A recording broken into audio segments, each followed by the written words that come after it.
We'll sip our worries away, nice and slow.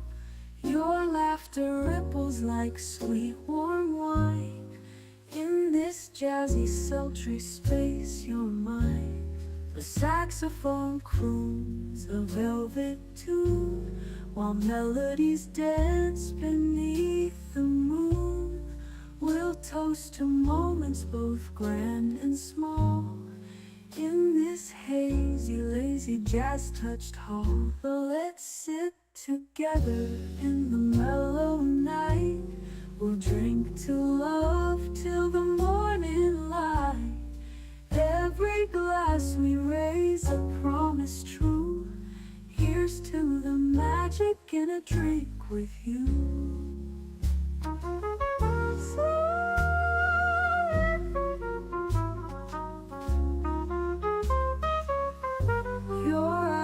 They sparkle with every click, sweet rendezvous over a simple drink. We'll share our secrets in whispers low, just you and me where the jazz flows slow. The world outside fades into the mist, but here it's our own dreamy tryst. With each sip our worries drift away. Let's stay together till the break of day. So let's sit together in the mellow night. We'll drink to love till the morning light. Every glass we raise a promise true. Here's to the magic in a drink with you.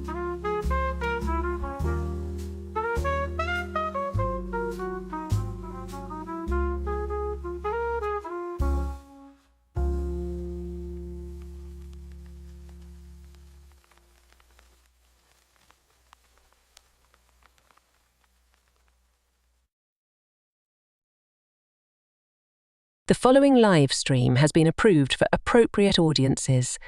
It may contain occasional strong language and may not be suitable for younger or more sensitive viewers. Viewer inebriation is advised, though not mandatory.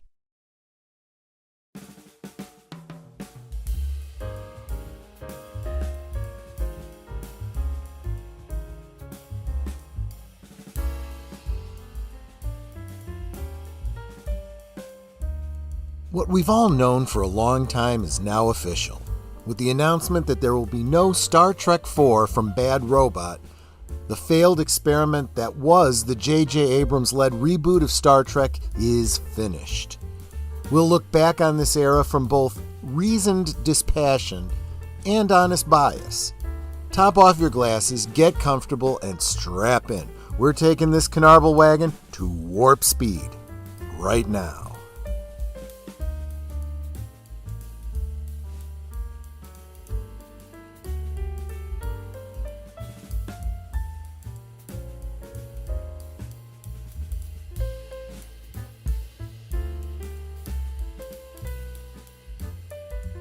Last Call is streamed before a live audience.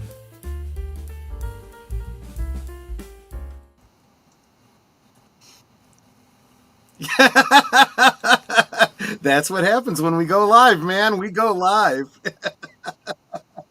That's okay, because I haven't brought you into the studio, so nobody else can hear you. I'm just talking to myself as far as they're all concerned. Welcome, happy Friday. Welcome to Last Call with Troy Pacelli and Agent Boomer and Netters Network, and of course, all of you. You guys all know what I'm sipping on tonight. If you watched Liquid Lunch today, you didn't have to be there live, of course, but you could always go back and find out what I'm sipping on. Hold on just a second here.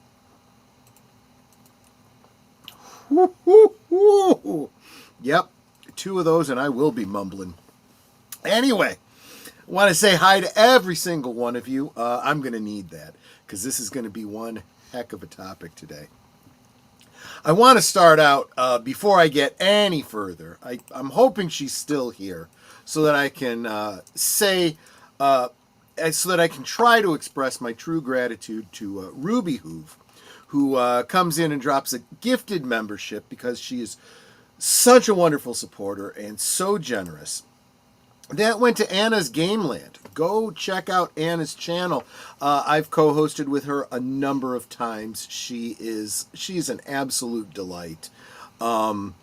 If you're into gaming, you will certainly like what she does over there. Go check her out.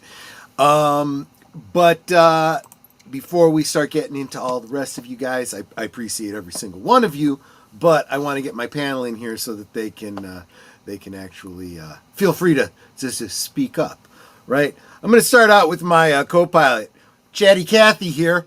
Agent Boomer, looking a little angry and upset there, my friend, for someone who's supposed to be rational and dispassionate. Oh, please.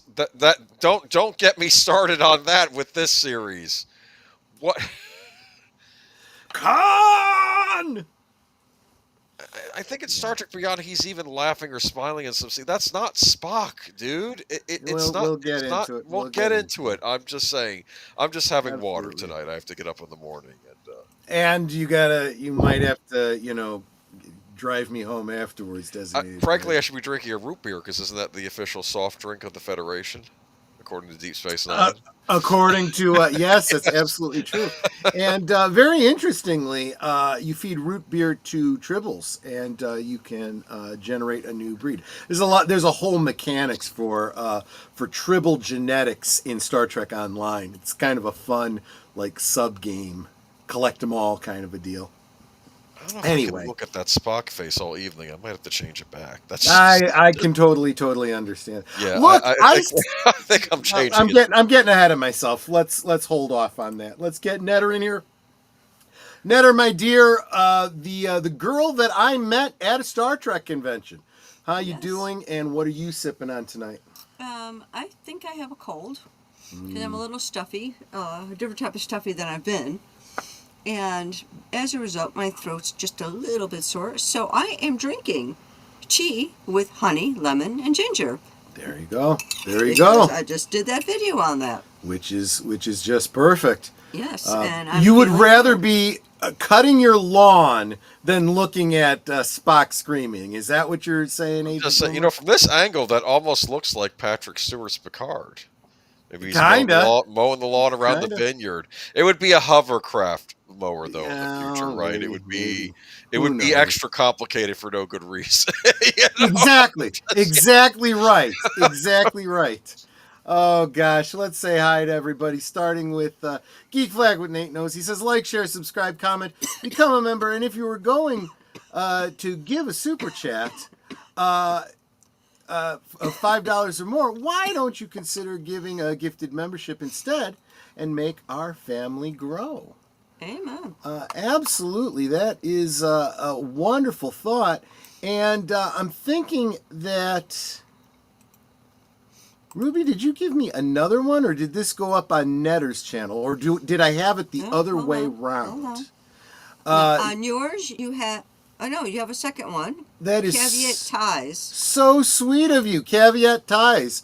A bit of a lurker around the channels. Previous channel member. Welcome back. Thank you again, Ruby, for doubling up on me tonight. I super appreciate that. She really is trying to help me reach that 100 members by the end of the year. Just hope that I do a good enough job to merit these gifted memberships re-upping. I hope they enjoy what I do here. I talk about them in third person because I don't think either one of them is physically here right now to hear me, but maybe they'll hear me on a replay in the future. Someone who was here this afternoon, can't be here tonight because she's got mod duties, is Lynn Green, giving a drive-by wish I could be here, but my mod shift starts in 8 minutes, totally understand. And she said that 20 minutes ago, so what are you going to do? What do we got? We got Nate also dropping a gifted membership. Wow, you guys are generous tonight. That one went to Rosefire. Welcome back to membership Rosefire. Thank you so much. Welcome. Flag with Nate Knows for that as well. Man, you guys are so generous tonight. I super appreciate you guys. Connie Cleary, Bird Woman. Speaking of mod duties, Connie Cleary is often doing multiple shows at one time. Thank you so much for being here, Connie Cleary, the Bird Woman of YouTube, Fluff Chick Productions. Of course, that beautiful woman sitting directly across from me, the love of my life, Netters Network. Aged Boomer. He's got whiskey and he's loosening his tie and he's trimming the lawn and he's saying howdy. Mark Daly says, greetings from the panhandle of Florida, a.k.a. South Georgia. He's a Florida man. Big Al presents Films with Friends Raid. Have a great show. Yes, Cujo. Oh, that's a rough... And I didn't realize I was actually making your joke, the pun. I didn't mean to do that. So, instead of watching Beethoven this Thanksgiving, watch Cujo. Maybe. JPRPH1, welcome, my friend. Good to see you. Let's see. Sir Torrent Clegane, good evening, everyone. Welcome. Sashi, the voice from the future. Good to see you, my friend. Gorilla's Random Thoughts. After watching Soldiers of the Empire and Once Upon the Breach, we need more Klingon songs. There are a lot of, I guess you'd call them non-canon Klingon songs. I have albums of them. Look into the band Il Troubadour. They've done a number of Klingon songs of their own. You can also check out the Klingon Pop Warrior here on YouTube. She does translations of popular songs, turning them into Klingon. She is listed in the Disney archives with credit for the official Klingon translation of the song from Frozen. What's it called? Let It Go. Is it Let It Go? No, wait Build a Snowman? I want to build a snowman. No, it's definitely not Build a Snowman. Let it go. Yes, Let It Go in Klingon. Hey, yes. Is she going to do Golden from K-pop Demon Hunters in Klingon? That's probably on her roster, right? It should be. It absolutely should be. Well, it's like, I think you've gotten past this point and you may not have seen it, but I want to congratulate Jesse Guajardo on getting a new job. Woohoo! Congratulations, Jesse. Good for you. And Mark Daly must like our opening song, Here's to the Magic in a Drink with You. Absolutely. Salute to Deleted Scenes. Welcome, my friend. Jonathan Conroy says, hail all and smash the like button and enjoy the show. Yes, I do hope you do that. Let's see here. Sasha says, I just got done with The Last Samurai Standing on Netflix. It's the Japanese Running Man in this sense. I suppose you're right. Let's see here. Yes, Films with Friends Raid. Thank you so much, guys. Guys saying hi to each other. Sergeant Giratina, welcome. Good to see you, my friend. A lot of back and forth between you guys. Love to see it. Love to see you guys engaging with each other. Like, share, subscribe, become a member, leave a comment, gift a membership. Thank you. Do all those clicky things. Daniel Barry Sports Highlights says, cheers. Welcome, my friend. Salute. Culture Casino is out of the hospital and is at home as per Toxic Man Flu. I didn't know he was in the hospital. What the hell happened? Holy crap, somebody fill me in.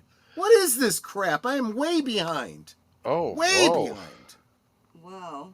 Yeah, I didn't hear anything about that either. But on good news, Sir Torrance says that they also got new jobs. Congratulations. Good. Woo! I'd be happier if this meant a return to the original time. Well, hold on to that. We're going to get into this. We'll get there. Don't you let not your heart be troubled. My heart's already troubled. I'm getting tired of this multiverse nonsense. But go ahead. Captain, the antimatter injectors are in balance, and you keep her at this speed, she's gonna fly apart. Yeah, I can't do a good Scottish accent. Don't try, Netter. Don't. We need a deep male brogue for that. Jesse Guijardo, welcome, my friend. Good to see you. That Deep Space Nine scene where Garrick and Quark are lamenting the Federation takeover is a classic. Yeah. Troy, I have been enjoying my new job at a restaurant. Good. That is good to hear. Let's see. Don't want to miss nobody. Darth Plato, welcome. The end of Kelvin doesn't mean anything. Academy is still happening. Just wait. We're going to make the distinction. Oh, I want to start opening my mouth. Okay, all right, I'll stop. Okay. Jesse got a job. Everybody's getting a job. I'm so glad to hear it. Let's see here. Oh no, pulled a muscle in my arm. Enjoy your evening. Okay, so this is a weird coincidence, Ruby. I was literally sitting here editing a video for tonight. I'll be playing it shortly. And I reached for something, not real far, and pulled a muscle right under my arm, like on my ribs, just, stretching. Ow, it still kind of hurts. And it was like not letting up. It was like a spasm that wasn't going away for a long time. I was in a lot of pain, and I'm like trying to type, going, Getting old kind of sucks, I'm telling you. I'm eating my dinner kind of late. Lo mein and bourbon chicken. And I'm chasing it down with a classic Coke. Well, salute. That sounds like a worthy dinner and a drink. Woof. That's a way to start a work day. I clock in at 4 a.m. and clock out at 2 p.m. On the one hand, that does give you a lot of late afternoon and early evening to do personal stuff. On the other hand, I could see it causing you to drag by the end of the week. I'm telling you. True story. I got a sub from Publix, but the table was out of. I got a sub from a submarine Publix. sandwich. Yes. Yeah. But the table was out of provolone, so the kid tells me he has to go to the. He has to go to the. Go to the what? See, I want to know the rest of this story. As a man who loves eating meat, I salute you. Okay, so there's something missing there, Mark. There's part of that story's cut off. What the hell, man? You'll leave us hanging like that? See, I always order my subs ahead of time if I get them at Publix. And one time, you know what happened? The person put it together, forgot to put the lettuce and the tomato on it, so she gave me a bag with the lettuce and tomato in it and said I could add it myself. And I just laughed. I'm like, it's fine. I just thought it was ridiculous. She had already made it without it, and I was like, you know what? I'm not going to cause you trouble. I'll just add it myself when I open it up. It was a chicken. Darth Plato says, I'd like to hear Lollipop in Klingon. I'm assuming you mean the song, the old acapella. Yeah. I could probably translate that fairly easily. I would just have to determine what would be the appropriate method of saying lollipop. Okay, in Klingon. Much further down, he says, rest of story, kid says he has to go to the back and cut the cheese. Oh, funny. Oh, okay. Well, it's about time. Don't leave us hanging like that. You know, I am not good with anticipation.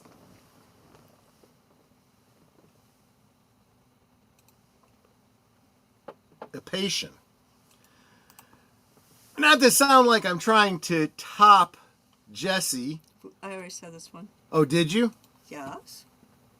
There you go. He's got a job too. Everybody's getting jobs. I'm so happy for all of you. Yeah, absolutely. I know what it's like to be jobless. I've had that happen several times over my lifetime.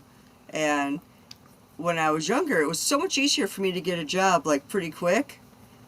once you start getting older, companies start getting really ageist, and they start looking at you and going, no, we don't think so. So it's kind of harder to get a job. Although I understand it's much easier for a guy that's older to get a job than a woman that's older to get a job. It statistically, it is true. Personally, I'm trying to imagine "Don't Rain on My Parade" in Klingon. I don't know all the lyrics to that, but sometimes you have to take English phrases and think them out in Klingon. It would probably be rain negative, rain not. That's how you usually say the opposite. Positive and negative in Klingon. On my military celebration. What about the Alice's Restaurant song? You can get anything you want at Alice's Restaurant. I could probably translate it fairly literally. I just don't know the lyrics. Let's see.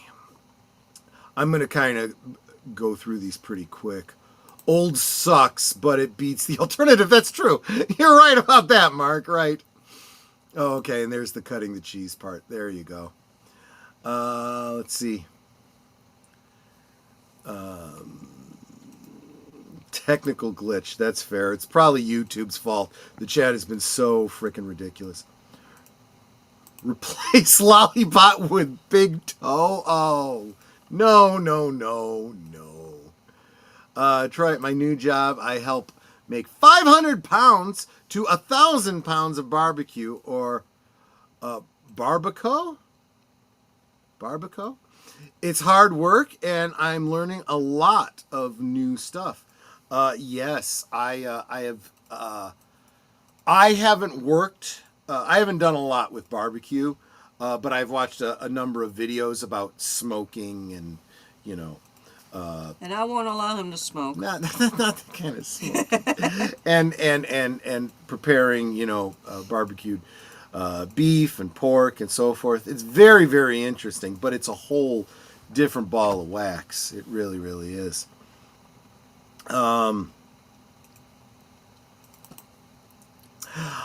That sounds very interesting. That I might absolutely be willing to work on. I'll have to look into it. It'd be a little challenging, but I could probably translate it. I don't think there's anything terribly tricky in those lyrics. But the one that would be tough would be a puppet, a poet, a pirate, a penguin. I don't remember. I don't remember the lyrics, but it's like I Something don't a king, know. yes. Yeah, a fool and a king. But I'm not sure that there's a word for each one of those in Klingon. It would be interesting. I've been in and out and over and out. I think that was part of the song. The guy was singing that song in the movie License to Drive with Corey Haim and Corey Feldman when the drunk steals their uncle's car or the grandfather's car, remember, and starts puking in it and stuff. That was a good movie. Exactly. I like that movie. So, again, I wanted to thank Geek Flag with Nate Knows. He a huge supporter of the channel, always sharing out the streams. He put together a portion of the promotion today for today's Liquid Lunch. I super appreciate that. And directly monetarily supporting the channel between being a member and gifting a membership today. Super appreciate that, my friend. And how about a Klingon version of Inagata Davida? I could actually translate that right now. Assuming that the legend is true, that Inagata Davida is actually just a slurred version of In the Garden of Eden. Of course, the Klingon version of Eden would be Chitu. So it is not a difficult translation to do. Which is my Klingon name. Yes, it is. Which means paradise. It absolutely does. I thought Inagata DeVito was already going on. Pretty close. So, but I wanted to thank Nate so much. And in fact, another way that he has contributed to the stream is he saw what the topic was today, and he said, "You know what? I'd like to share my Star Trek story to kind of serve as a baseline for your conversation." I said, "That sounds great." So let's cut to that right now. Be back right after this little share from Geek Flag with Nate Knows. Troy, I wanted to contribute tonight to talk about what Star Trek means to me, because when I was a kid, the show wasn't just sci-fi. It was a survival manual that helped me rewrite my own life's prognosis. You see, just before my second birthday, I flatlined due to an undiagnosed fluid buildup in my skull. I was dead for 2 minutes and 22 seconds.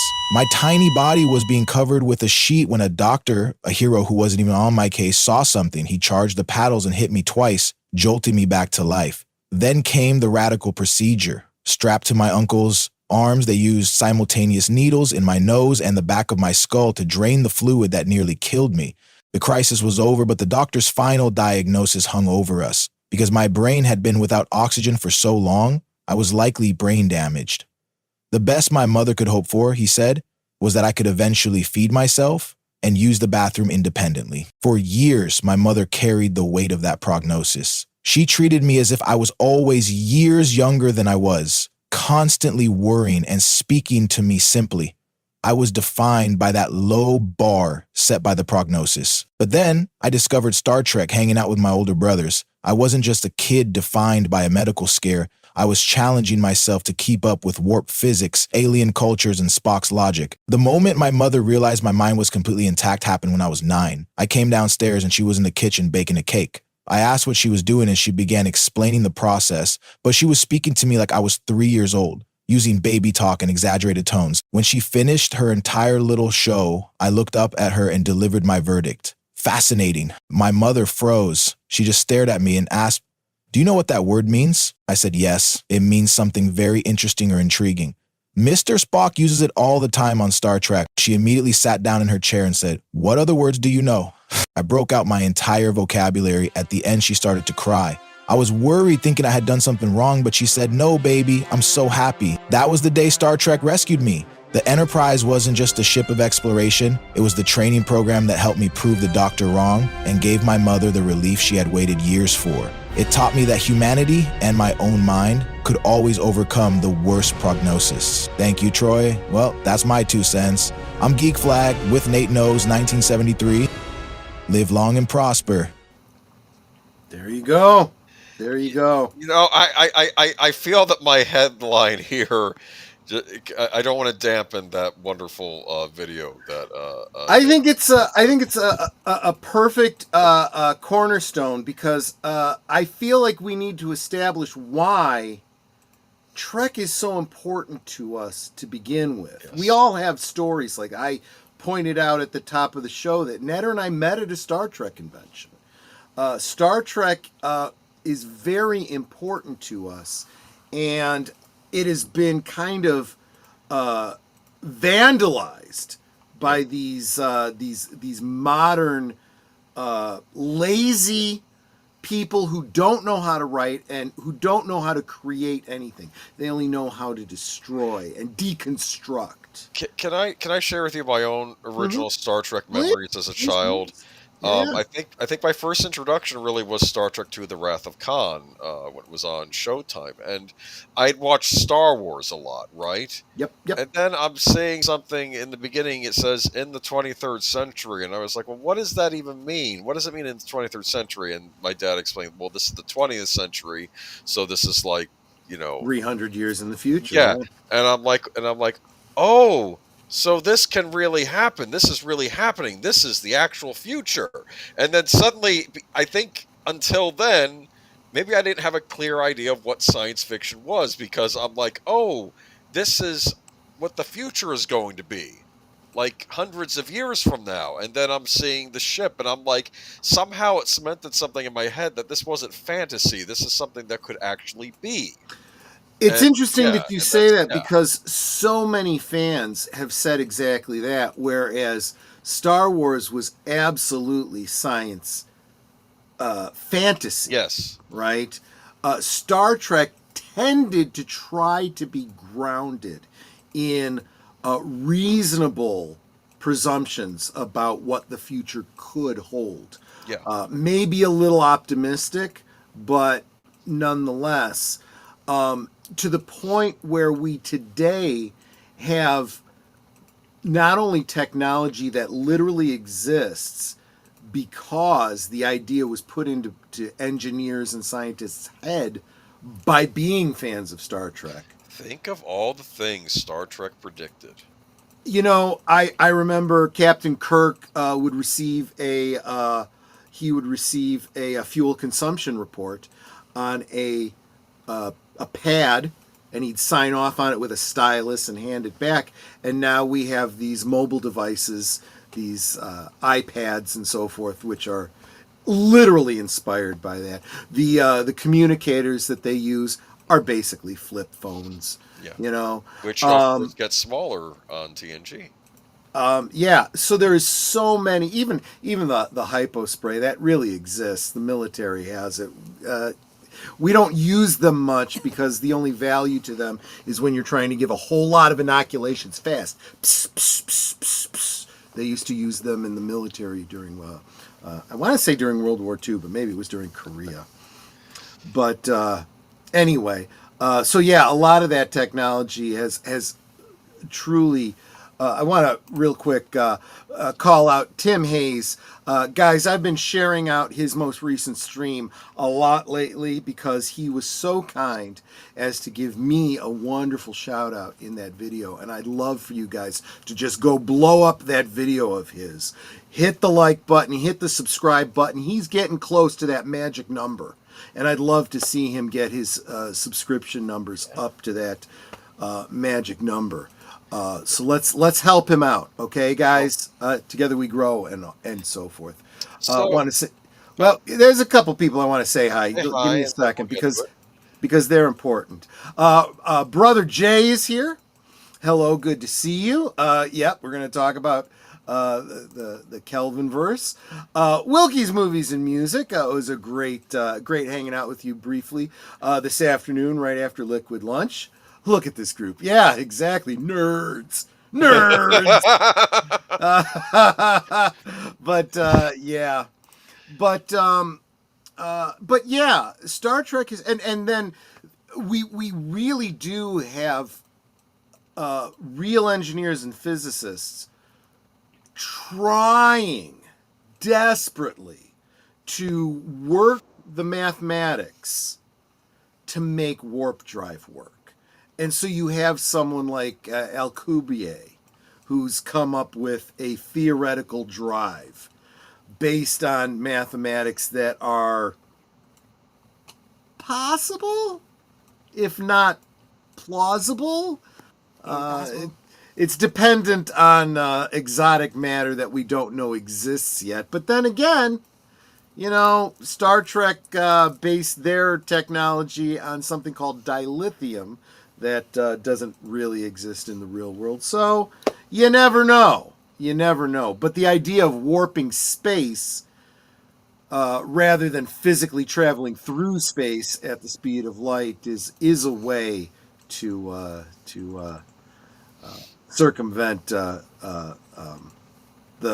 so-called relativistic speed limit. In theory, people are trying. And that's what it takes. It takes that kind of vision, and it takes something to inspire you to a better world, to advance technology to the point that you could do the things that you see in Star Trek. But I'll tell you, the modern era of Trek has not been inspiring anybody, and it started with JJ Abrams and the Kelvin verse. And to be fair, I've heard it also mentioned, people call it the Kelvin timeline. That's another way they say it. I just shortened it the Kelvin verse because it sounds stupider, and I feel that's appropriate. Well, here's the problem. We all went into it I would compare, what was it, 2009, the original Star Trek? Yeah, 2009, this Star Trek reboot implied that it was directly related to the previous Star Trek movies and TV shows and whatnot. It implies a future story after Star Trek Nemesis, and involves time travel, going back in time to literally the day of Kirk's birth. So this is not out of the realm of plausibility for a Star Trek story. No. And it is entirely possible that a trip back in time starts an alternate timeline, right? And to be fair, we were introduced to the concept of alternate timelines on, I think it was an episode of TNG, where you saw all the different enterprises from all the various universes showing up. It was an episode called Parallels, which I thought was absolutely a brilliant episode. Worf finds himself, he's on his way back from a Batle tournament. Right. And en route, something happens that causes him to become unanchored from the quantum field, and he's fluctuating between different parallel timelines. And some of them, he doesn't even recognize them at first as being alternate, except minor differences. There's one universe that he's in where Commander Data, instead of having a yellow uniform of operations, has a red uniform second in command. Yeah, because he's the second in command, and I believe he had blue eyes. Interesting. You know, and that's one of the big things. It's like something's really off, but it starts out real small, like people not remembering something that he had said, or an incident that had happened in a previous episode, and it's like, how do you not remember? And then things are getting bigger and bigger and bigger. And this is what I call good writing. They took the opportunity to show us, this is after The Best of Both Worlds, which was an incredible storyline where... And he ends up on an Enterprise where Picard had been killed in that instance. Exactly. The story originally, as was left a cliffhanger, we didn't know if Picard was coming back. And in fact, they were prepared to sacrifice Picard to save the world, and then they were ready to sacrifice the Enterprise, and both failed. But they did manage to get Picard back. Well, it's such a likely possibility that doesn't happen, that it turns out they do encounter a universe where... and that was the difference. They stopped the Borg, but didn't get Picard back. It came with a price. And then there was another Enterprise. Go ahead. There was a great dramatic moment there where the Riker on that ship is talking to Worf on the other ship or whatever, and he says, "Oh no, he's talking to Captain Picard, because Captain Picard is..." Yes. And he's like, "Captain Picard." And he gets real serious, like, "It's good to see you again." Yes. And Picard knows. He's like, and he just nods. You know, it's just a great one. But then they encounter another Enterprise. Yes. Without Picard, where Riker is in command. But in that universe, they failed. And the Borg have wiped out the human race, and they're the last ship left. And he's frantic and frazzled, and he doesn't want to go back to his universe.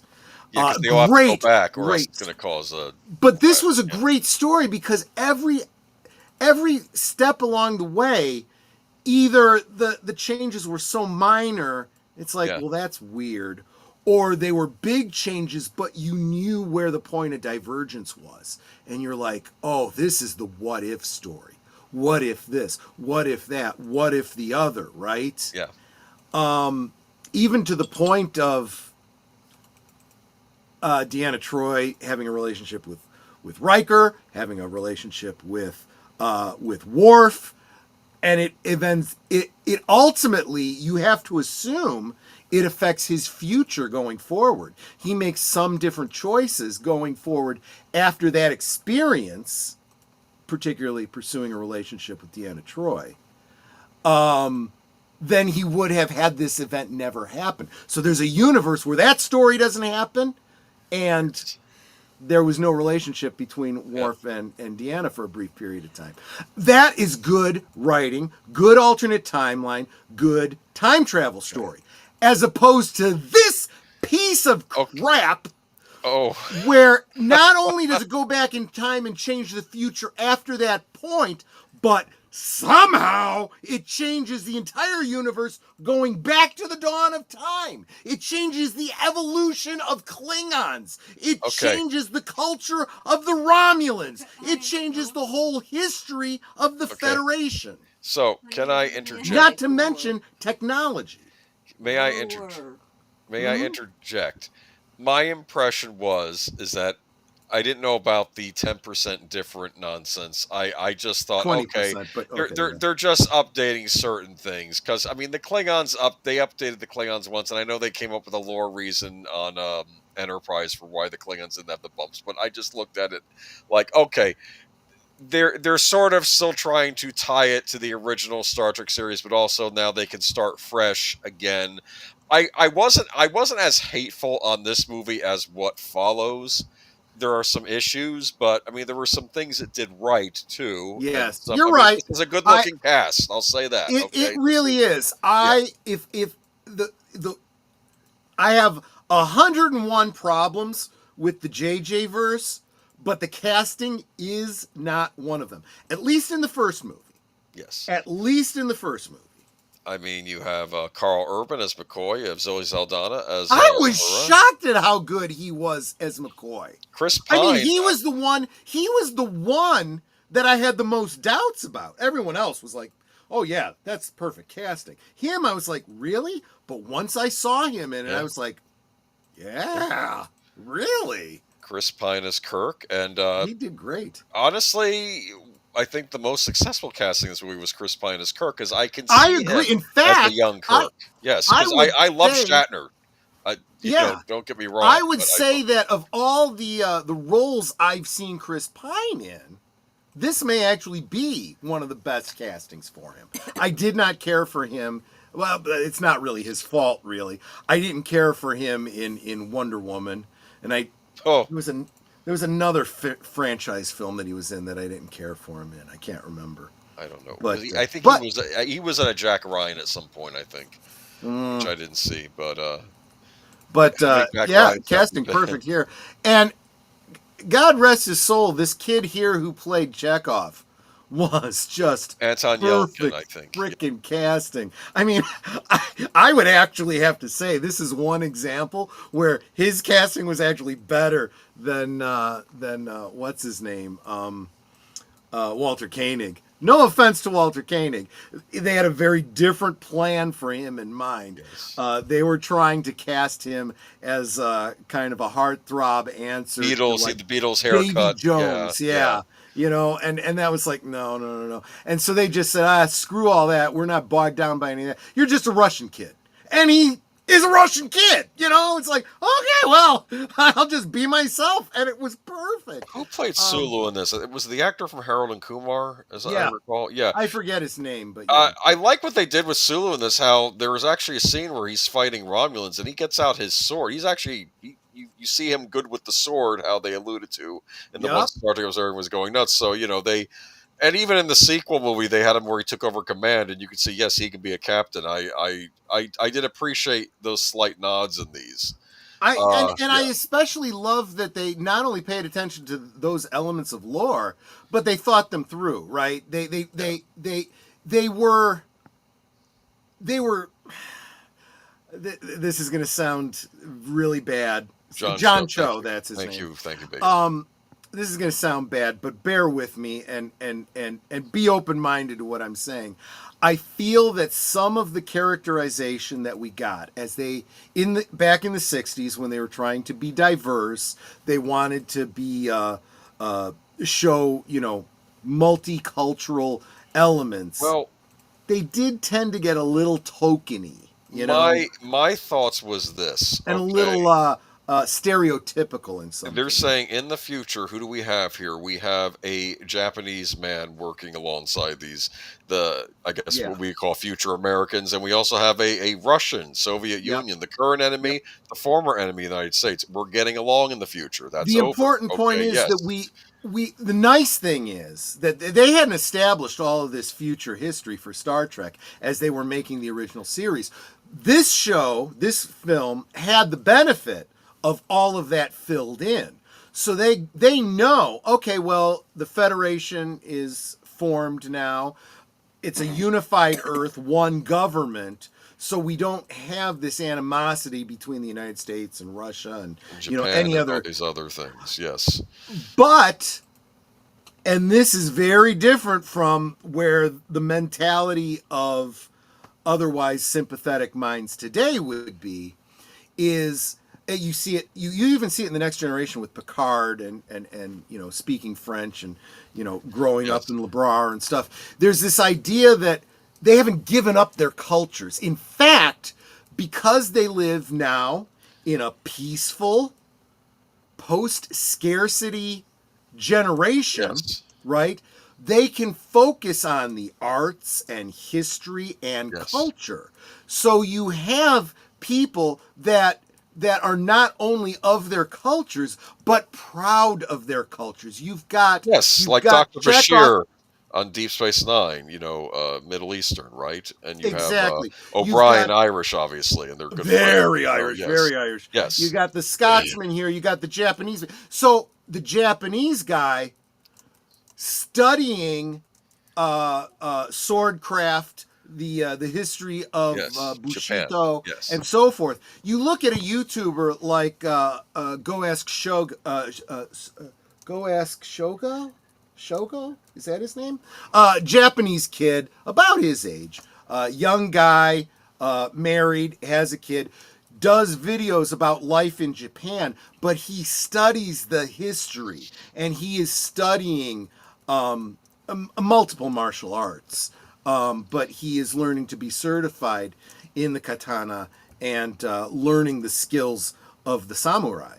And because it's an interest of his, I have no reason to believe that Sulu would be any different. But we've also established in the original series that he's not just interested in his own culture. He likes handguns and he likes all kinds of weapons. So he's interested in all of that kind of stuff. He's a bit of a historian. Now we've got, of course, Chekhov, who loves his Russian culture.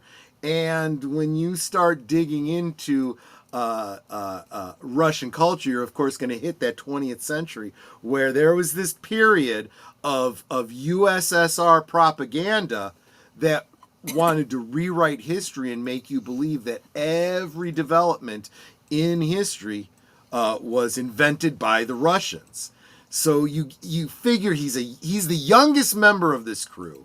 He probably hasn't parsed through, oh, wait, they lied in the 20th century about history? Really? So he's probably going through that period, which I find brilliant, And then, of course, this is another, I think, elevation of the character of Uhura, right? Yes.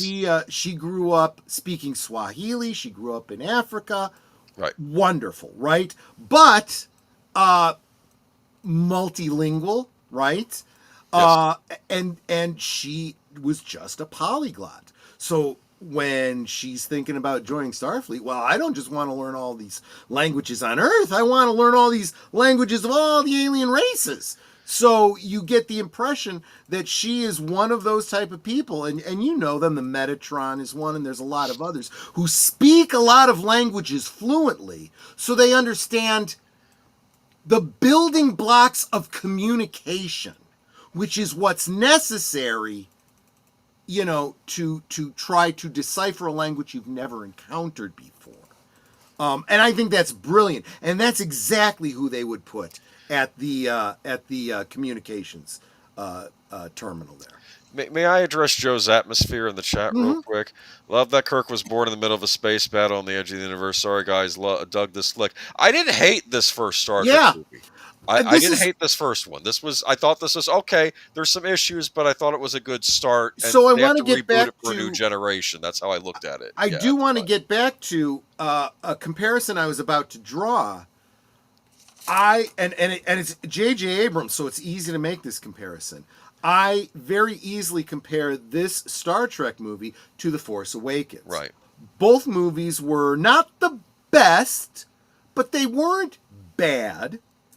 And you were just waiting for the next one to see what happened. See if it really grabbed you. I was excited for the next one because... And in both cases, they crapped the bed. And made... They Amber Heard? They Amber Hearded the previous films. That's the problem. But, yeah. Chris Hemsworth, right? Don't recognize it without the beard. So yeah, as Kirk's dad. Yep. Yeah.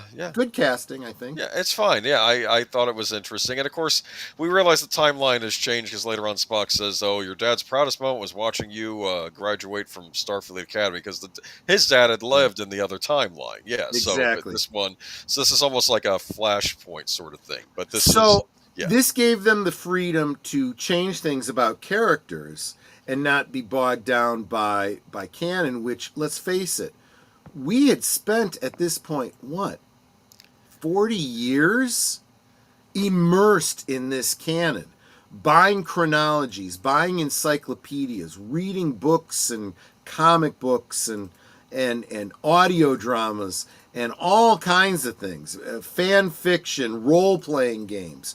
We knew these characters, and now you're basically throwing them out, and we're sitting here going, this isn't the same character anymore. Why are you bothering? Why did you not just take and start telling stories from this point onward? That's the problem.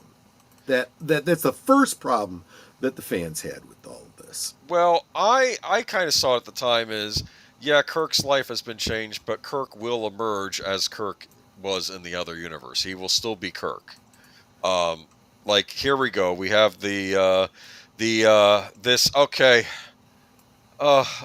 This is this Romulan mining ship that's got, fan theory is it's decked out with Borg technology. What on earth? This is what was confusing to me. I'm assuming that this is farther in the future, at least in Next Generation time, maybe even further along, this Romulan mining ship. And this was done, and our villain, whose name was Nero, played by Eric Bana, he's a Romulan from the far future.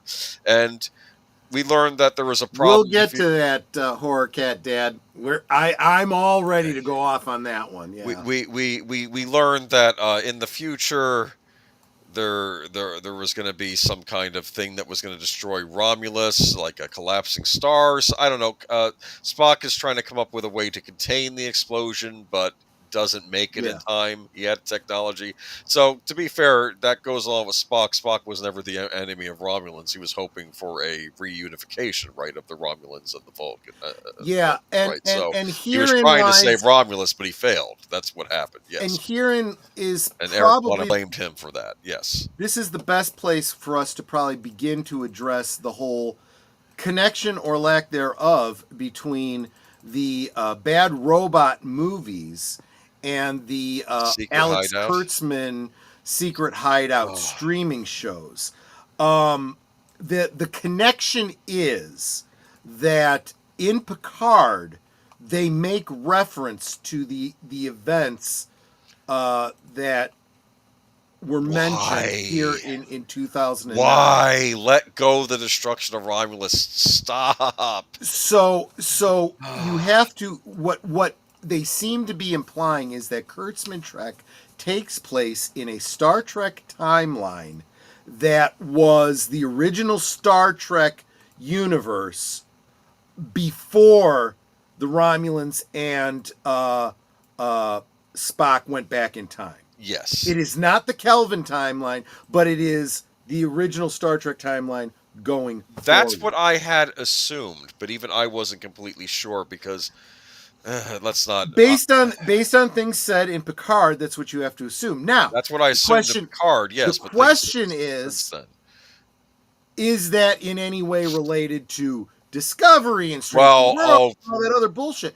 Here's the problem. You need to put aside the storytelling elements, the logic of storytelling and canon, and understand the legal ties of the different production companies. Okay?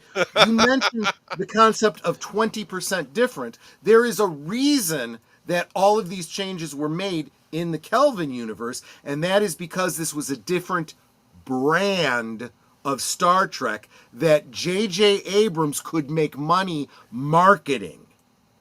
It needs to look different so he can sell his version of the Enterprise, his version of the characters, his version of a Klingon, his version of a whatever. You know, the pew-pews and the communicators and stuff. The funny thing was, at the time, I didn't even know that's what was going on. I just thought, okay, well, they're just doing this, I guess, to update it because they don't want it to look like the old thing, kind of like how when they did the Star Trek movies, they changed the look of the Klingons. And I know they came up with a canon reason for that later on. That's how they justify it, but that wasn't the reason. Well, now we learned later on that wasn't the reason. Look at the Romulans here. This is why the Romulans are different. This idea of the tattoos on their face, they don't have those next-gen-y type bumps. They have slightly different ears. This is all marketable by Bad Robot. I had assumed that these were Romulan miners, and that maybe by mining they had been in different conditions to make them look the way they do. They're a bit rougher around the edges than like a storyteller, and that was the conceit of what they were getting at. They would have you believe that so that they can do the thing they want to do. But the real world reason they did it was that. That's just like saying, well, I always just assume Klingons always look like that. They just didn't have the budget to do that in the original series. And the show writers were right. Yeah, that's exactly. We don't talk about those ones well, with yeah, outsiders. Exactly.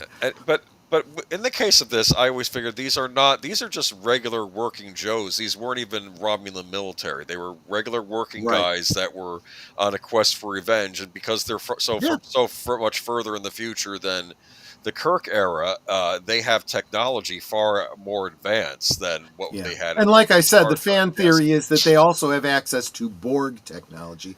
That's why they're able to travel back in time, and that's why their ship looks so weird and all that other stuff. But that's not canon.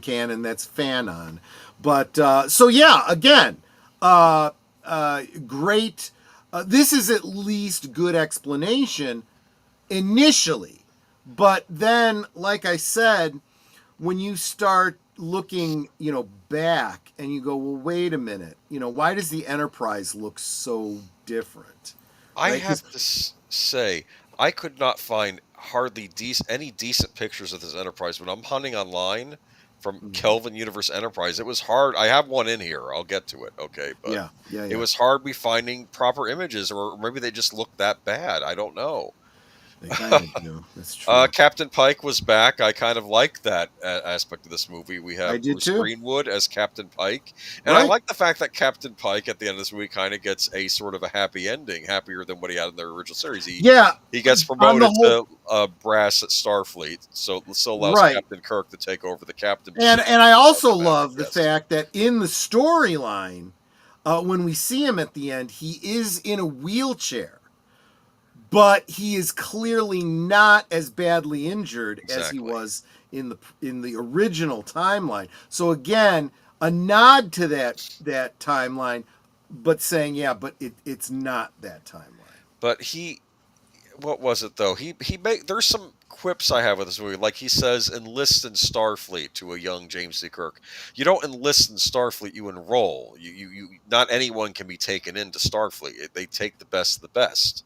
Well, maybe that is another change in the timeline where it becomes more militant because of what happened. I guess. I don't know. I always say there is no good picture of the JJ Prize. Big Al says, I'm sorry, I have to bring that up. We'll get into that. All right, let's see here. We have Mr. Spock here.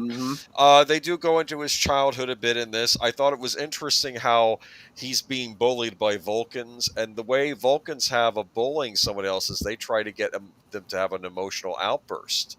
Yeah. That's how they bully, and I thought that was interesting. That was kind of clever, I thought. It's interesting because that's how bullies online behave, too. I suppose so, yes.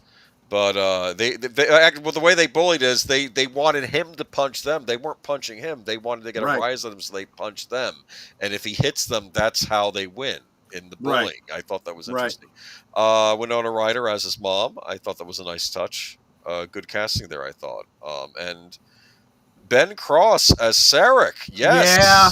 I like that casting too. That was really good. I don't really have a problem with a ton of the casting in this movie. Let me throw something at you. Oh, go ahead. Yes. Would you speculate that in this timeline there is no Cybok? Cybok. Oh, I don't know. See. I'm sure they were saving him for part 4. Okay. Oh God. They could do no. They should just do. They could have done Star Trek 5 all over again, where they have to go find Eden, and we're gonna do it right this time. They'll bring back William Shatner to direct again. I'm sorry. Let's not go there. That'll be a topic. But wait, what were the different? There was Eden, K2, Shakari, all the yes, Votavor, whatever the alien race, different alien races had their version of paradise, I guess, where they wanted to get back to. Here we have Leonard Nimoy was in this. I was hyped for this because he was on Fringe, and they were doing little hints on Fringe about this. They had the one guy, Clint Howard, was on there as a guy that kept talking about how, oh, it's the Romulans that are going to invade Earth, and that was a kind of a nod to this upcoming movie. Yes, because I think Peter Bishop said, "What, are the Klingons going to attack us?" No, it's the Romulans. And yes, okay. So here we have old Spock, who time traveled back and gets to watch the destruction of planet Vulcan from an outlying planet. Which, if I'm following logic, even from Star Trek, that would have shifted the orbit of the planet he was watching from, and completely mess it up. Exactly. I didn't like them blowing up Vulcan. That annoyed me. That's something they did in this movie. Stop blowing up planets. It's not Star Wars. Okay. True. I mean, very true. I don't like that. I don't like completely rewriting things like that. And then, of course, the Vulcans end up a new Vulcan anyway, so what's the point? Yeah, it's... This is so much change. Why did you bother? Why didn't you just continue? And I get it. Nero wants revenge, but and I guess he was going to head to Earth next. I guess they needed their super weapon. That's the problem. I know that the guys in Red Letter Media said that they're tired of seeing super weapons in Star Trek. It's become a thing they always do now. Yeah, it is kind of crazy. Yeah. So here we go. Oh, the lens flares. Oh, I had to include one with the lens flare. Come on. I should have known there was a problem with Abrams with Super 8 because I liked what was that you just gave us a lens flare? That was that's the Life Day globe. We'll talk more about that on Monday. On Monday, I'll be joining you for that. Yes. So here we go. Netter, did you have any comments on this Star Trek movie? Things you liked, things you didn't? I'm just curious. Did you see this with me? I don't remember. But she's blocked it out of her mind. What isn't the guy who plays Spock the one that was in Save the Cheerleader, Save the World? Yeah, he was the bad guy that would split people's heads open and take their powers. Yeah, it's like because I remember when this came out. I don't think I saw it.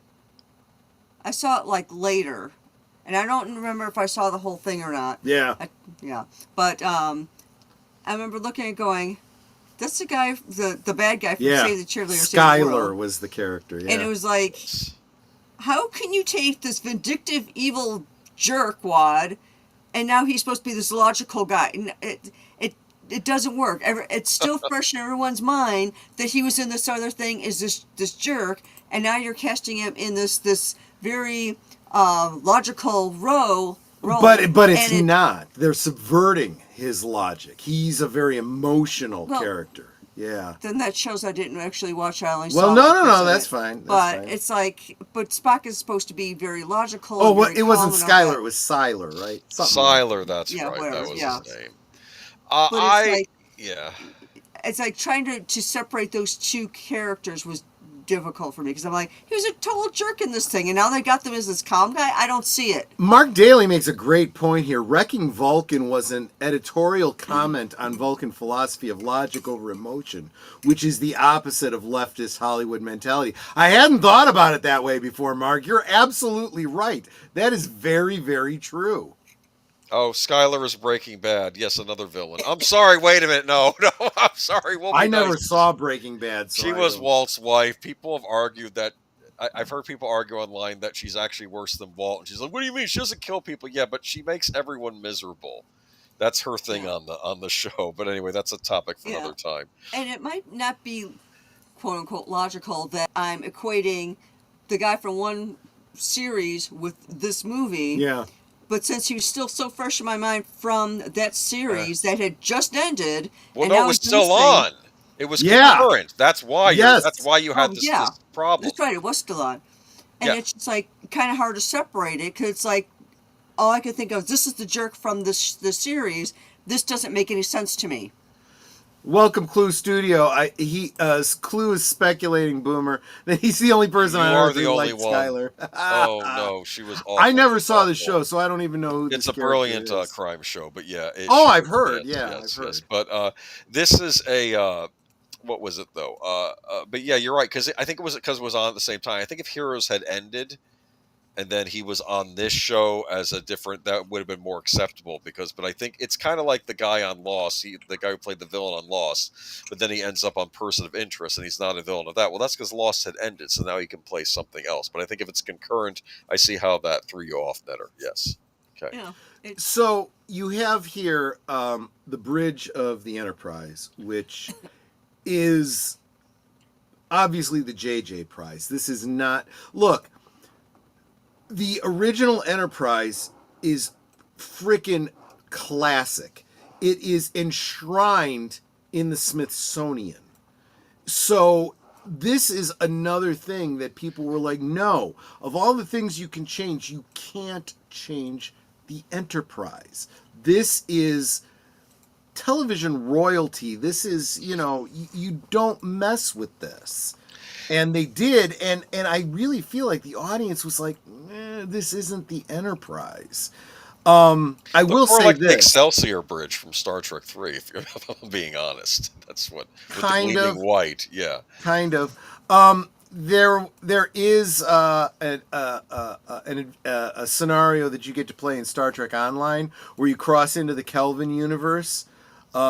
Basically, it's an opportunity for them to just use that IP and for you to get items from that universe, like Klingon weapons from that universe and so forth. Which, of course, I have to. Yes. Okay.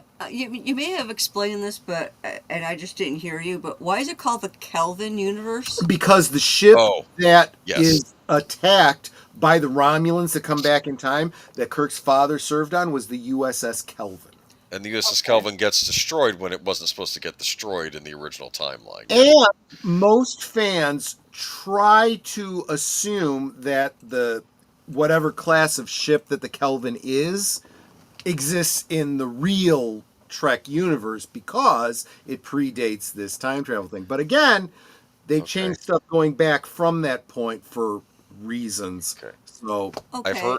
And this might sound stupid, but isn't Kelvin like a degree of it is like you got Fahrenheit, you got Celsius, Kelvin? Yes. Okay. You're exactly right. It is so it was named after it is a metric for measuring temperatures in absolute extremes. Okay. Before we move, I just want to bring up the warp drive in the Star Trek these movies. Some people liked it. I hated it. I liked the classic warp drive. I don't like this. Yeah. What this is going on for this is like a football This is a stadium. fucking brewery. Yeah. It is. I'm not even kidding. This was filmed in a brewery. I like the elegance of the classic warp drive on Star Trek. I like the console and the TARDIS, how it goes. I like things like that. This future technology that we don't have yet, Right. and this is looking too close to now. Yeah. It's too bulky. It's like no, and like no, I didn't like it. I don't think I want to spend too much more time on that. Let's see. Do we have? And there's the Enterprise. That was my picture I got. What do you think, huh? I think it's ugly. I think it's absolutely ugly. There are elements here. Okay, so this is supposed to be the NCC 1701. This is supposed to be the Enterprise of the era of the original 5-year mission, Kirk's original 5-year mission. Yes. Or maybe earlier than that. Maybe this is Pike's 5-year mission. We don't know because the timeline got screwed up. So, but it's got. If you look at that saucer, if you look at that deflector dish, those are elements from the movie era, the refit, the upgrade of the Enterprise. Those nacelles, what the hell is going on with those? They're like fucking thunder thighs. I don't understand that at all. That's freaking ridiculous. And one thing that you don't see on this, this is so terrible. The very back of the ship, where the nacelles come together, that back point is the shuttle bay. oh yeah, that's a classic. Yeah. Yes, the shuttle bay is little bitty tiny because it is the same size as the shuttle bay on the original Enterprise. And the rest of the ship is freaking huge. It is like twice the size of the classic Constellation class Enterprise from the original series. Now people will say, no, it's not. It's supposed to be the same size. If that's the case, then that fucking shuttle bay, you wouldn't be able to squeeze yourself out of, let alone a fucking shuttlecraft. They wanted apartments like on TNG, how people could have these little apartments on the ship. So you're telling me then that it would be like an apartment in New York?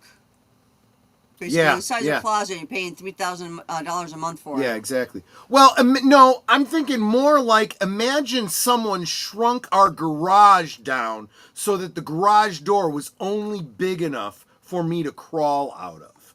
How the hell would you get a car out of that door? That's the problem. So yeah, kind of ugly. Okay. Yeah, so, I know. I've just been demonetized. All right. Probably on can this we just screen. move on into our next one because this is the one where for starters, let's look at the date, 2013. This is 4 years later. What were they doing? You just relaunched Star Trek. Go ahead. Real quick, I want to. I would love to do this. This would be a great rabbit hole to go down, Jesse. But honestly, there's whole channels dedicated to this. The guys over at Trek Yards do this kind of stuff all the time. Just so. I get that sometimes it takes a while to make a sequel. I know that the Batman, the Dark Knight trilogy, they had 4-year intervals, but to be fair, that's Christopher Nolan and it's Batman, and that's what allowed that. Yeah. This was a franchise that had been dormant since Enterprise ended. They had to revitalize it. They needed to start cranking sequels out. And I don't know what took them so long. I think 3 years should have been the minimum on this. I don't know how this took 4 years to make. But, you'd figure 4 years to make, it's going to be really good, right? Because they took the extra time they needed. Because all they did was they made a frickin' remake of Star Trek II. A bad remake. And we didn't know that going into this. We kept saying Benedict Cumberbatch's going to be in this. He's playing, and people kept asking, oh, here you go. You got a thing. Well, no, I think you came in late. Okay. Well, first I want to thank you. We were saying some complimentary things about the first movie. It's not all bad. All right. First, let me thank you for the $5 super chat and say, we were actually saying positive things about the originals. You came in late. I don't mind repeating for you. I compared the 2009 Star Trek to Star Wars: The Force Awakens. Both JJ Abrams projects, they were okay. And they were dependent on what came after them to determine if they would hook you and you could really enjoy them. And unfortunately, in both cases, the follow-up sucked so bad that it kind of ruins the previous movie by relationship. Oh, yeah. Horkat Dad said he was expecting Khan to be into it. A lot of people were predicting it, and Abrams kept saying, he's not in it. No Khan. It's not going to be Let's Khan. back up for a second He with kept saying JJ it over Abrams. and over again.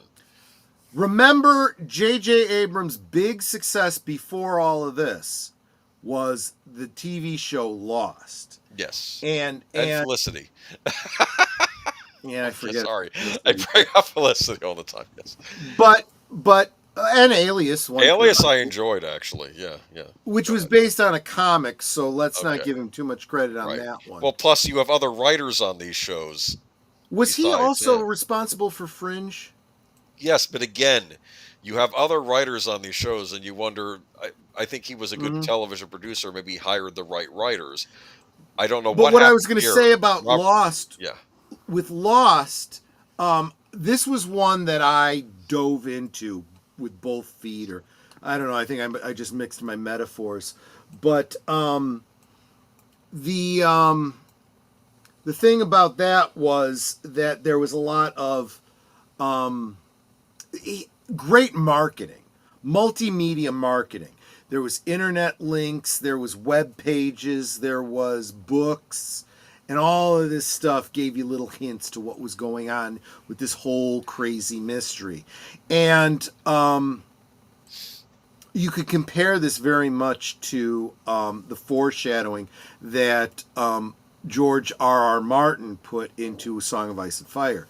A lot of people guessed two things in for those of you that don't know what Ice and Fire is, it's the books that Game of Thrones was based on. So a lot of fans of the shows were reading the books and drawing correlations and thinking through, and fans would try to guess what was coming up next. And one fan guessed the thing about Hodor. Yep. Hodor meaning hold the door, right? And the whole timey-wimey thing there. He had one job, yes. Exactly. Okay. And the other thing was that, what's his name? I keep wanting to say Kit, but that's the actor. Jon Snow? Jon Snow would be resurrected, and he was... lots of things about his history and him filling a prophecy and everything. And to his credit... It's the only thing I'll give him to his credit because I'm pissed at him because he's not going to do anything else. Martin said he thought about changing what he was doing because the fans had figured it out. And he goes, no. If the fans are engaged enough to pick up on the clues and the foreshadowing that I laid down, then by goodness, they deserve the payoff of being right. And he went ahead with his plans. On the other hand... With Lost, JJ Abrams, had a hissy fit. Well, yeah, because the fans are looking at all of this and putting all the pieces together and working together online, sharing their thought pattern and their logic and saying, these guys all died in the initial plane crash. None of this is real. They're all in purgatory. And at the end, they're all going to figure it out and move on to the next plane of existence. And JJ is like, no, they're not dead. This isn't purgatory. And sure as shit, the last episode, what was it? They're all dead. They move on exactly like the fans had guessed. It's like, why did you bother friggin' lying to us and then go ahead and do it, you dumbass? I would have rather he changed that last season, but anyway, let's see. CluuStudio has a thing, though. I'm getting there. All right. Thank you so much, Clue, for the $5 super chat. I was a fan of Felicity because she entered college with me in 1998 and graduated in 2002. We were classmates. I like that. Well, Clue. Carrie Russell was Kirk's dad in this. Kirk's mom, excuse me. Yeah. it's funny you say that because all the characters, the teenage characters, Laura Palmer, Donna Hayward, all of them, they were in my graduating class. I was the same age as those characters were supposed to be. So I directly connected with them. And then when Netta and I started dating, got married, and got into the fandom of Twin Peaks, we as part of the fan community, there was somebody who was doing a graduating class, the year that, Twin Peaks takes place. It's got this sweet little homage to Laura Palmer in remembrance and so on and so forth. And you could, if you submit a picture, like your high school yearbook picture, they would put it in the yearbook and you could be in the graduating class with. And I'm like, this is my actual graduating class, that actual age. And it was just nice for Netta and I to be able to fictitiously have graduated high school together in Twin Peaks in an alternate universe. But I get what you're saying.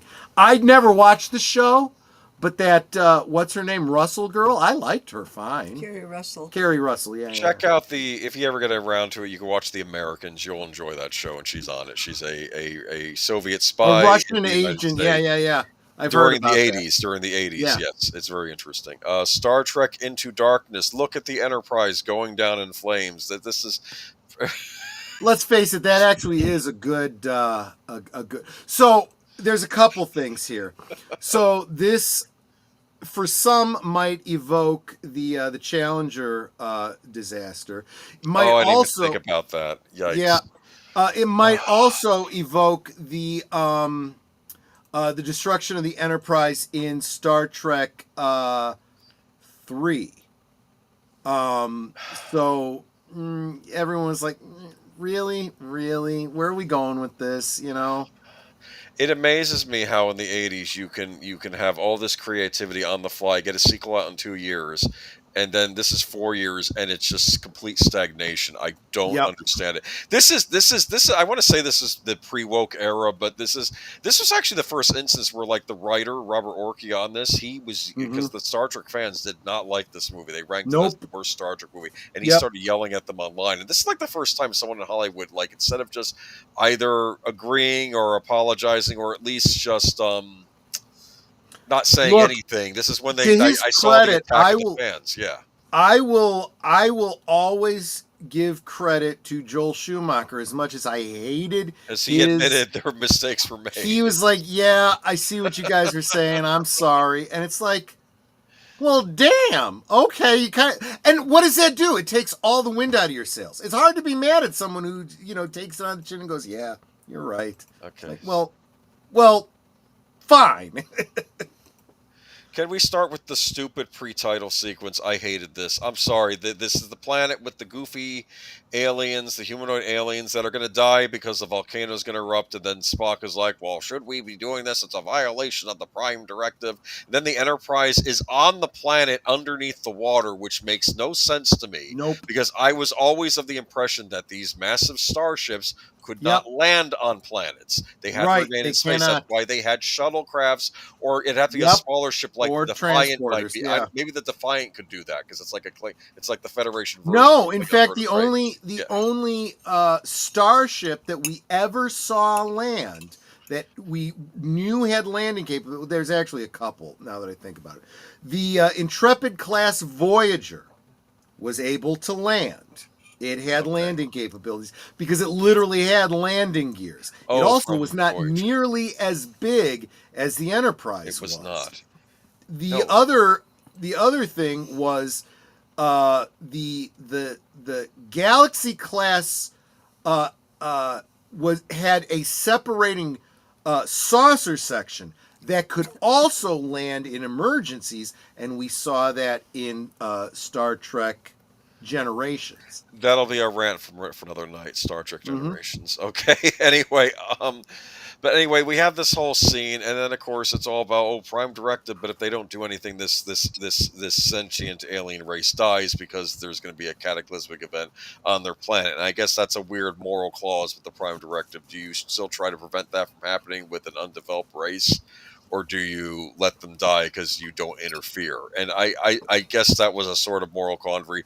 I know later on Spock tattles on Kirk, says, "Oh, he was doing all these things," which, and I think I forgot what side it was, but this could have been rather immediate. They were saying, "Why is Spock acting like such a, if you'll excuse the phrase, a dick in these movies?" Yeah, he's a jerk, and at this point they should be friends, and Spock should actually have some influence over Kirk's thinking by having a conversation with him, and this might sway Kirk from being, I guess, the cowboy and things. But it's like no one has moved on from the first movie. It's like they're reset back to where they were at the beginning of that movie. Yep. Like the character development I thought they went through is now gone. Because, again, these people don't know how to write stories. That's the problem. Like I thought they were supposed to have matured a little bit by the end of the events from that movie. Zoe Saldana, I just think she's a good-looking woman. That's why I keep. Yes, she is. I think she was. Yes. Again, she kind of elevates the character of Uhura, in my opinion. Yeah, but they did this whole weird thing with her and Spock in a relationship, which they started in the first movie, which was never even hinted at on the original series. That was, in fact, I think he was teasing him one time, Spock. So here's the other problem that you have, and I'm seeing it with the so-called modern audience, right? And that's that among these fans of these cultural blasphemes, right? One of the things they tend to like about them, in addition to the inclusion and the equity and all that, is the shipping. They love their shipping. They want to ship these characters together. That's where the Raylos all come in. And if you piss off the Raylos, you lose your entire audience. But the shipping of Spock and Uhura, was that ever? No, that's not what I'm saying. That's not where I was going, Boomer. Okay, that's fine. The shipping for fans for all time had always been Spock and Nurse Chapel. That was the one the fans wanted to see. And so when they started this out of nothing, the fans were like, I'm out. Where is Nurse Chapel? She's not even in this. Nope. So screw you. All right, so let's move on. And I think they were having a breakup in this too. In this, like, look at this. We have Carol Marcus. I will say again, another good casting for Carol Marcus. But I have a question. Why does she have an English accent? Because the actress doesn't know how to put on an American accent. It doesn't make her. No, but again, history's been changed. Maybe she didn't. Maybe her family didn't live in North America. Maybe she lived in Europe because of something that happened because of the destruction. Except that Peter. Well, actually, that's a spoiler. Peter Weller plays her dad in this, and Peter Weller has an American accent. So, right? But does her mother? None of this makes any sense. Yeah, I guess, the mother could have been English and she grew up in England instead of America. Okay, that could have been what they changed in the timeline. Yeah. I don't know. Nice looking actress. I don't get it. And I thought, well, this is kind of neat. They might be doing the romance with Carol Marcus and Captain Kirk. This is a perfect example though of the level of talent, right? I've pointed out there's American actors that can do very, very good British accents. There's British actors that can do very good American accents. If you can't do that, you are lacking in a skill as an actor. Go back to acting school. Anyway, moving on to good gracious, I'm dead, says Captain Pike. Yes, we get to kill off Captain Pike after saving him in the prior movie, which annoyed me to no end. Because I'm like, you just went to the trouble of not giving poor Pike this horrible ending that he had in the original series, and I would argue that this is a worse ending. This is a worse ending. Yeah, I would rather Because spend my ending years with what's her name, Weena or whatever. yeah. On Melissa Talos George 4? played her on Yeah. Discovery, and I'm like, yeah. So he at least the aliens took care of him and this woman, and they. Get I to remember live having out. a bit of a crush on her, not because of Star Trek though, because of her role in The Disorderly Orderly. Interesting. Okay. Did you ever see that with Jerry Lewis? I did not, but I should look for it now. You should check it out. It's a good one. It really But is. yeah, in fact, the one who played that same character on Discovery, though, when they revisited her, that was Melissa George, and she played this is the girl from Mulholland Drive. Remember the one he's forced to cast? That was who played her on that. Yep. But no, he's here. He is. He gets killed. And I guess Spock was doing a mind meld thing with him at the point, and got to feel his horror and fear about dying, and didn't like it. And just, already the tone of this movie, I'm just not liking. It's Mark, you're not wrong. Alice Eve, the Jerry Ryan of the Kelvin timeline. Pretty much.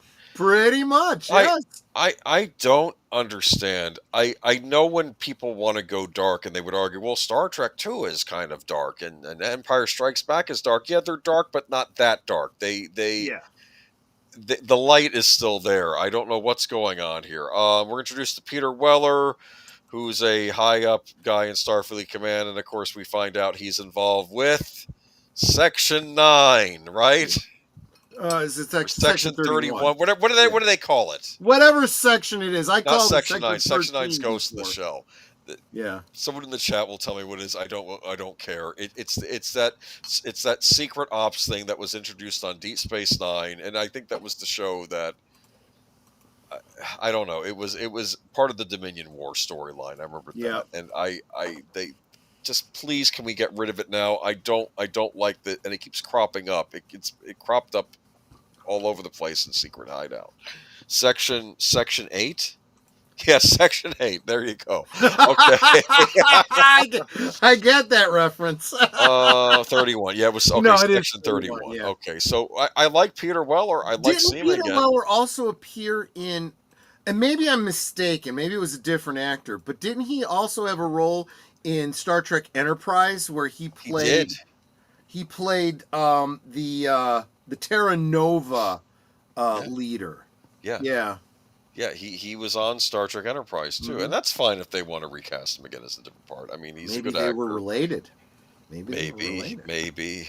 I'm just saying. So, and he's actually Carol Marcus's father, and he wants Kirk to go do something about the Klingons. And so I will say this about the Klingons. I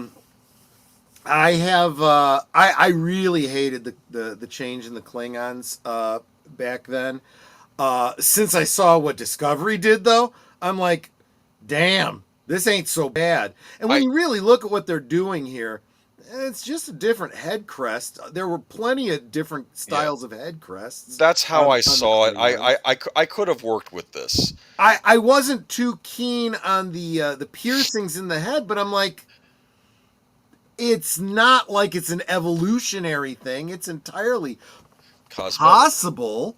Yeah. I did kind of like the alien-looking eyes. I would love to get contact lenses like that, if I'm truly honest. Didn't care for the fact that he doesn't have a beard or hair, but there could be an in-story reason for that, because some of the other Klingons did. Yeah. Plus, these ones past the penis nose. Well, there's Eddie. We've had a lot of Klingons with penis noses throughout fandom. Just saying. But that one's really obvious. Yeah. Anyway, say hi to your Klingons and say goodbye, because we never see them again. I have to tell you something. True. One of my excitements about the fact that they were going back to the Kirk era was that we would get to have Klingons as adversaries again. Right, and they never made use of that. And I get the reason for them moving on from that on TNG. It's time to move on. We're not going to be the enemies that we were, and they actually explained that in great detail. But I was kind of, okay, cool. I want to see Klingon battle cruisers and birds of prey shooting at Starfleet ships. We don't get that in this.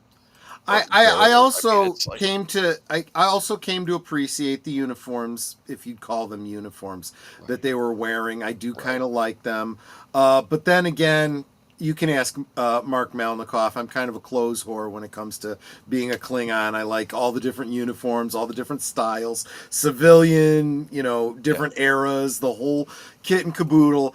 I even came to kind of in time like their style of Batlet as well.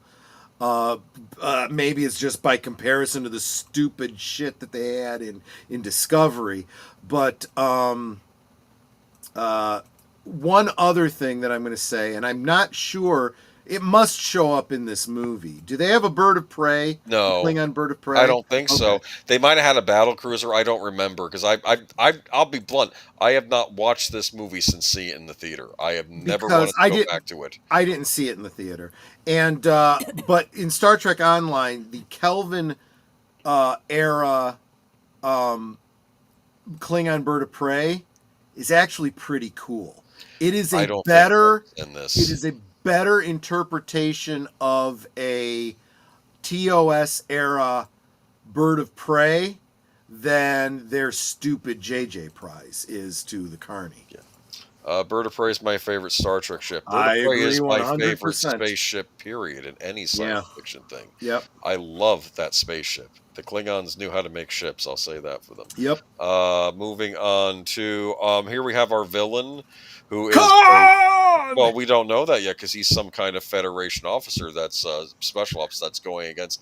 Some people were thinking this was going to be the psychic character from one of the earlier seasons. Wasn't there a guy on the Enterprise that got psychic powers and was a villain?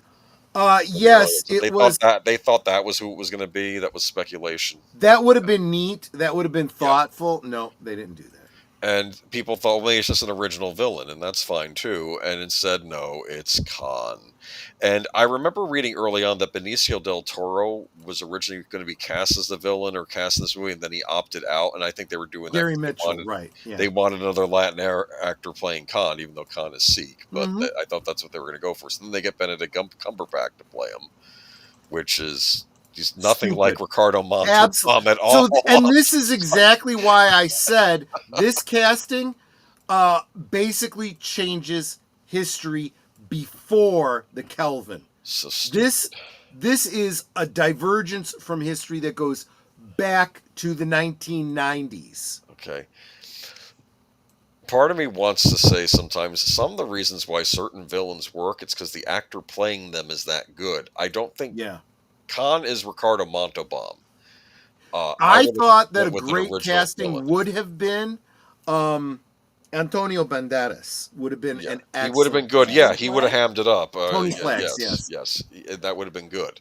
If they wanted to, I would not have been opposed to them going with someone who was a bit more dark-skinned, Middle Eastern. Well, yeah, I could have been okay with that. Yeah, exactly. Maybe they could have given him a beard this time. I'm just saying. Right. But here, we went with Benedict Cumberbatch, who seemed to be showing up in everything around this time, and he's a good actor. Don't get me wrong. He's not, and he makes a great villain. He just was playing a character that wasn't the character he should have been playing. Have him play anything else. Make a new villain. You can do that. It's okay. Yeah. I mean, when they said it was a Starfleet special ops guy that went rogue, that might have been an interesting How cool would it have been villain. if it had been, who was the Irish asshole that Kirk went to the academy with from the episode Shore Leave? Was it Finnegan or something like that? Yeah, that might have been interesting. That would have been a great one, too. Jason Momoa as Khan. Oh, please, no, that would have been a disaster. Don't put it past them.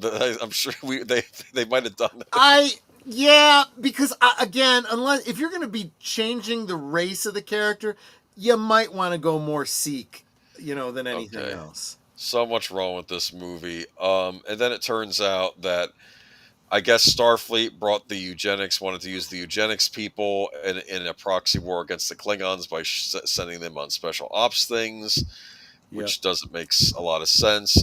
There's Karl Marcus again. So that's another historical change, because after the 1990s and the eugenics war, eugenics was 100% outlawed in the Federation.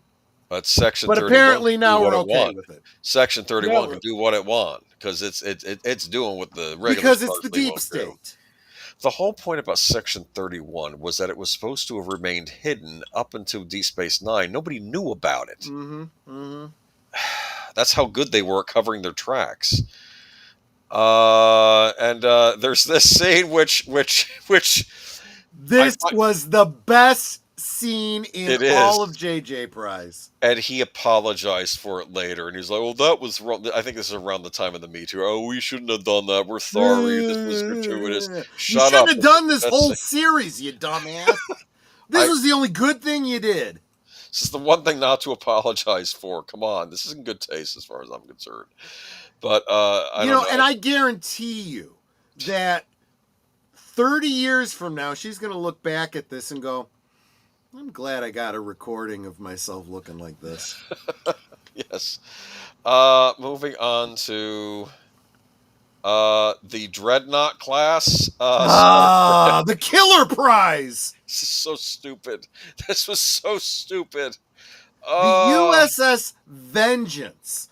So when I was in that club back in the late 80s, early 90s, we would try to create. We didn't want to do anything that would run afoul of canon. So you couldn't serve aboard the Enterprise. You couldn't serve aboard any ship that existed because, those were Paramount ships, and they could, blow them up in the next movie, and then you're kind of screwed.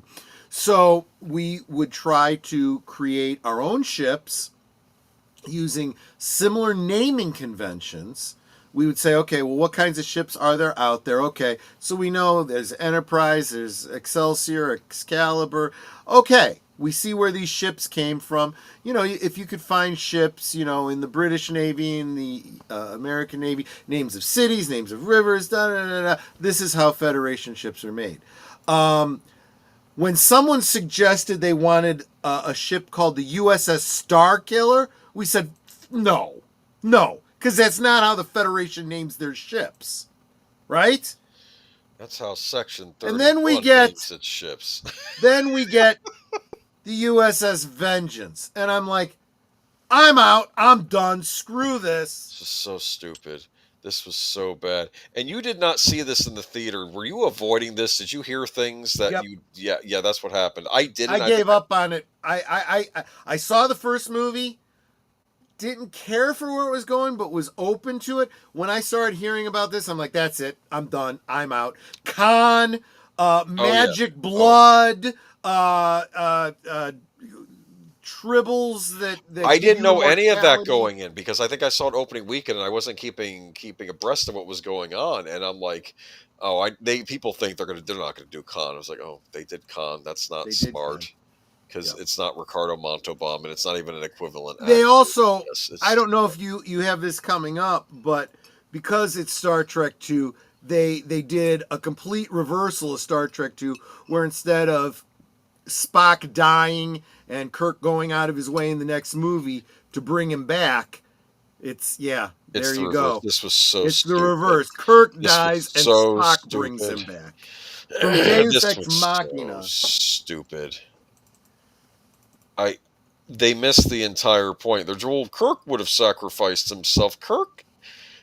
Kirk sacrifices in different ways than Spock did in Star Trek 3. Yes. Okay, and that's what I like about Star Trek 3. It shows that Kirk is willing to also make a personal sacrifice, but it's a different kind of sacrifice than what Spock did, which was giving his life. Just don't get me started. This was so dumb and so contrived. I hated it. And then he dies, and then of course... Here's the other thing. Again, I didn't see this, so correct me if I'm misrepresenting it, but you yourself were pointing out how adversarial these two characters were, that they should be friends by this point, but they absolutely weren't. Any character development from the first movie that would have lent to them being colleagues and friends with respect for each other did not exist. They did not like each other. They were not friends. So why does Spock have this huge emotional reaction when... Here's what I'll say about Kirk, and Kirk is being more generous to Spock than Spock is being to Kirk. Like, Kirk, I think, forgives Spock for tattling on him in the beginning, even though it was kind of obnoxious, actually. Yeah. I mean, and you're right, this isn't earned, especially Spock. And then Spock has an emotional outburst and screams, "Khan!" and then jumps down to the surface of the planet and starts beating the crap out of Benedict Cumberbatch on a speeding monorail or something. I don't know. And it's just weird. And of course, both ships, I think, crash land on the Earth too. This happens too. I don't know if that's the Dreadnought, the Vengeance, or the Enterprise. It might have been both. And they're going into a city, I think, right? Actually, I love this. Kirk sacrificed his life twice in Generations, and as bad as that was, it was a masterpiece compared to this. Yeah, I buy that. That's saying a lot because I hated Generations, but yeah, that's a better film than this. Yeah, that's how bad this was. And let's see here though. So they crash in, and then I know that he's fighting. And prior to this, Benedict Cumberbatch basically crushes Peter Weller's head like a melon or something. You like hear the sound because that's something that a Vulcan can do, I guess. Or was it? Did you say it was? No. It was Khan doing it. It was Khan. Okay, that actually makes sense. I could see. And he does it in front of Carol Marcus, and I'm like, that would kind of scar someone for life if they saw their dad getting his head basically crushed in front of them. Yup. I'm just not like, why did they go there? Khan could have just maybe snapped his neck instead of just doing the squash it between his hands. This is what I don't. Although children writing these scripts, this was a missed opportunity. If you wanted to go into darkness, if you want to live up to your title, and make the woman the hero, she sees her father killed by Khan. She turns around, grabs a phaser, vaporizes him. Done. Yeah, nothing. You don't about see that coming, do you? Satisfied. It just, and I kept they kept hinting. I thought we were going to get a romance between her and Kirk, and it doesn't really materialize by the end. What's the whole point of even having her there then? Yeah. I mean, maybe they were going to save her for the sequel. These uniforms are stupid. I mean, they're fine uniforms. They are stupid Starfleet uniforms. After this, this is their ceremony at the end, I guess, honoring the dead or whatever, and then we get it fades to black, and we get a this movie is dedicated to those who fought in the War on Terror, and I'm like, why are they bringing that into this? It's just this is a science fiction movie in the future, and then it ends, and then it's like, where do we go from here, as they would say on Buffy? Okay, or sing. Yeah. Anything left to say about Star Trek Into Darkness? Anyone? No. Stupid. Stupid. One of the worst sequels I'd ever seen up until Last Jedi. That was worse than this. That's saying a lot. But then we got Star Trek Beyond. Okay, I don't think this is as bad as Into Darkness. I don't think it's great, but I know way less about it, I'll admit that. Have you seen it? No. We won't spend too much time on it then. We're good. Okay, Simon Pegg, who plays Scotty, actually wrote the screenplay for this, and I think they were trying to get, in some ways, maybe right the ship a little bit. And from the premise, it was going to be Kirk and company get stranded on this planet, being run by an evil alien despot who I think wants to use the Enterprise, use something to do some bad things. Okay, and I'm fine with that. Actually, that sounds like a normal Star Trek type scenario. Kind of almost reminds me a little bit of the bad guy in Galaxy Quest, actually. So here we have Star Trek Beyond. Here they are back, and I thought this one would be more fun. I guess it was kind of more fun, but And why are they ripping off the Orville for the uniform jackets? Seriously? I don't know. Anyway, Star Trek Beyond the Pale. Not wrong, Mark. It was horrible, says Jonathan Conroy. Which one are you talking about, Vengeance or this? I do like this actress who plays the alien woman they find on the planet. I wish I knew her name. She also played the mummy in the Tom Cruise movie. She's like a woman of, I would call her like a woman of 1,000 faces, like a female launch. In a way, she's kind of cursed the way, what's his name? The guy that played Hellboy. Yes. And Vincent in Beauty and the Beast. Yeah. She's Ron Perlman? Ron Perlman, yeah. Kind of like that. There's so many things, and you kind of recognize, that person in the makeup whose face you never see. Yeah, I kind of like them, but I have no idea what they look like under all that. Semi Proctor says Star Trek Beyond is the only Star Trek movie I've seen in theaters. I remember it being okay. Sorry, I got lost. That Here, let me just bring it up. Okay. I remember it being okay. I'd have to rewatch it to really have proper opinions about it. Now that I've seen proper Star Trek. That's not exactly a ringing endorsement, though. If you saw it, remember it was okay, but don't remember the details enough to talk about it now. And I don't remember what it was about. Yeah, that means it's not a very good movie. You know, if it doesn't stand out in your Trek and the Furious. I saw Star Trek. What did I see in theaters? I think I saw Star Trek 3, 4, 5, 6. I don't think I saw Generations in the theater. I did see First Contact, and then I saw the other two, the Nemesis, and what was the other one? The Insurrection. I saw all those in theaters, yes. So, yeah. I didn't want to see Nemesis. I had a bad feeling about Nemesis before it came out. But apparently I got to check out Atomic Blonde. She was in that. But I can probably pass. Yes, she on was. I enjoyed Atomic Blonde, actually. Yes, that was a fun movie. Great soundtrack, Atomic Blonde. You get to hear Blue Monday, I think, in German in that movie. But let's see here. We go. Chris. Was she the same race as that race that we saw at the beginning with the red trees and stuff?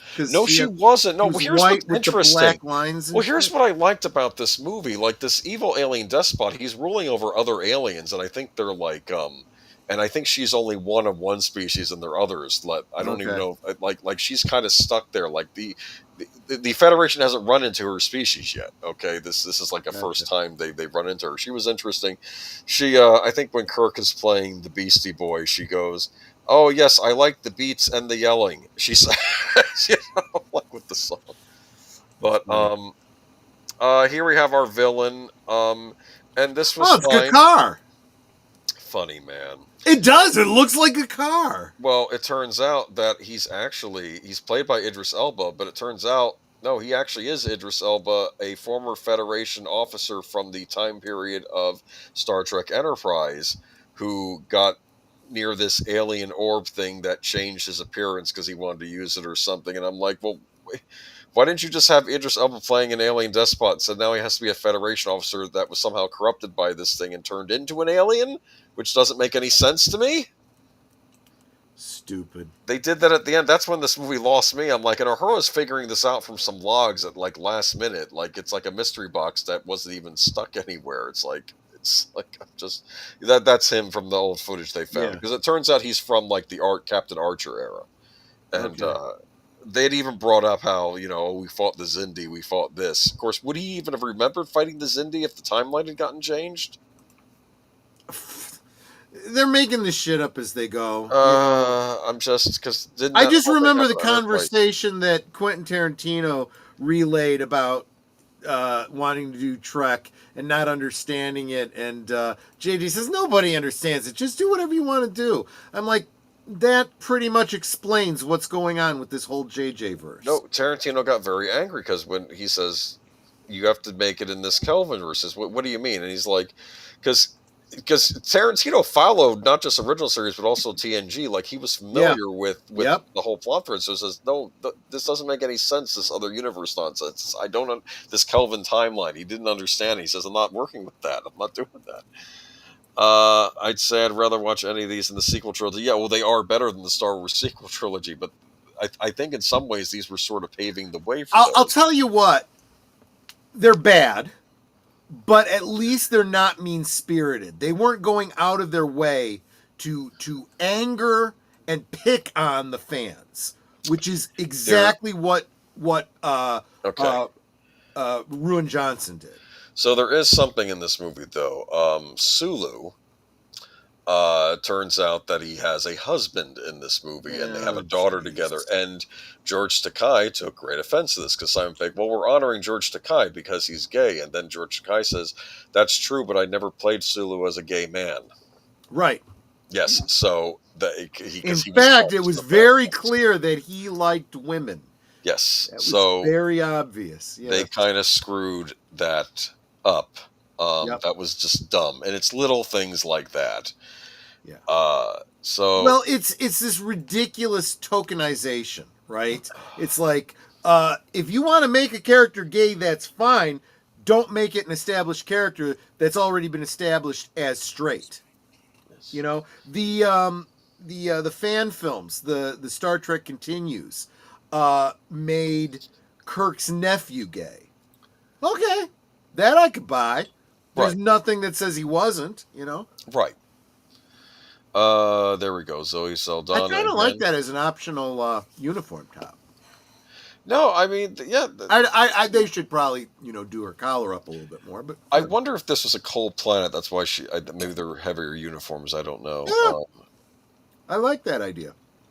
First movie flawed with potential. Second movie a dumpster fire. Hot garbage. Third movie mailed in because there's no saving this series. Yeah, it was kind of mailed in. I thought if they had just simplified it a little bit, just had it be evil alien despot, Kirk has to stop them. Plus, Kirk was almost sounding like he was middle aged, like he was in Star Trek 2, where it's like, and it's like, do I want to This is the do middle this of anymore? his 5-year mission. He's not that old. At this Especially point, when you're the youngest captain in Federation history. All right, and we're just going to end with this shot here. Last time we see Anton Yelkin, unfortunately, the actor died. Maybe shortly before this movie came out. I think the last movie he's officially in his green room. I always joke that if they had done another one, instead of having Chekhov there, they could have the weird alien with the long neck sitting there from the animated series. But anyway. That would be the way to do it, is bring in Eric's. That's absolutely That's right. what I would have done, and you could do that with new effects too. But absolutely, that basically wraps up Star Trek Beyond. Yep, it was okay. I'm gonna be kind and say it was okay. I had no desire to watch it again, but I didn't hate it like I did Into Darkness. So there. But yes, Eric's exactly. And Abrams didn't direct this movie. They got somebody else because he was busy with Star Wars at this point. Yeah. He was busy ruining another franchise. So essentially what we have is the whole reason we're doing this, I called it a postmortem because we got confirmation there will not be a Star Trek 4. And the rights on it are lapsing. And again, when I'm talking rights, I mean, Bad Robot had the rights to do the Star Trek movies. And the way these rights work is if you don't get a movie made in a certain amount of time, those rights, you lapse. Lose them. Yeah, they lapse. They have lapsed now. He and the actors are not coming back. They've all gone on to other things. Sadly, Anton is, moved on to another plane of existence. Do you realize at this point, if they were to have done another one, it would have had to have been Star Trek movie period with the more naval-style uniforms? Yeah. Because they're now older now. They're not the it's young, that young far crew along. now. That's Yes. absolutely true. I've said this about the Kurtzman verse. And again, whether or not you want to tie some sort of story canon together is irrelevant. There are real world legal rights, and all of this JJ Bad Robot 20% different universe is owned by him and Bad Robot. They cannot do another story set in this universe without contracting with him.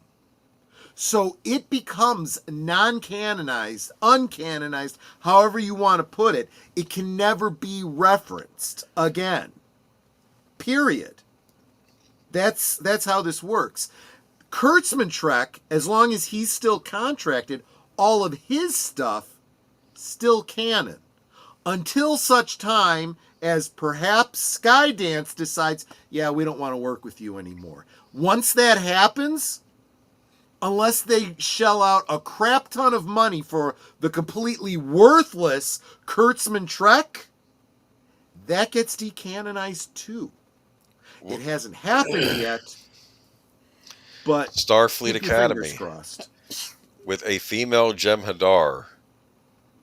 For starters, a Jem'Hadar in the Federation. An obese female Jem'Hadar.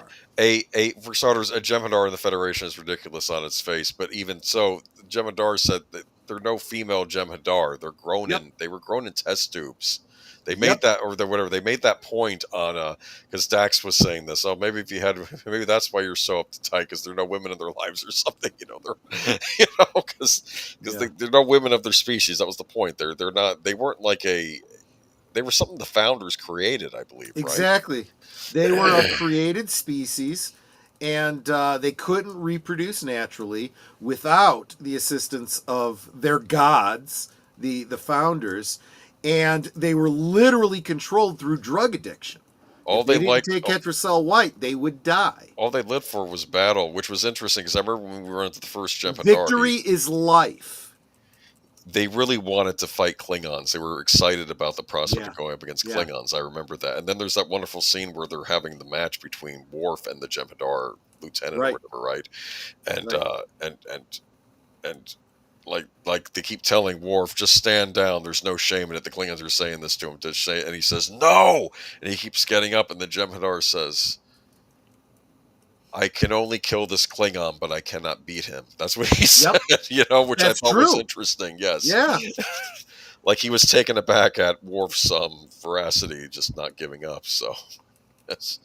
Actually, I had never thought of that before, Samuel Proctor, but that is 100% correct. Yeah. That is a very, very good analogy. Yes. So, anyway, Kelvin timeline, are you gonna miss it? No, I am glad it's gone. You glad kept saying BS whenever these execs over at Paramount said we're doing Star Trek 4, and you said no, they're not. Because I saw it happening. I saw it happening with Kathleen Kennedy over at Lucasfilm. They announce things, they get hyped for it, they try to get people to buy in, become producers. And when it doesn't happen, they go, okay, we've scrapped that idea, but now we're starting a new one. This one's happening, and they keep announcing and announcing and announcing.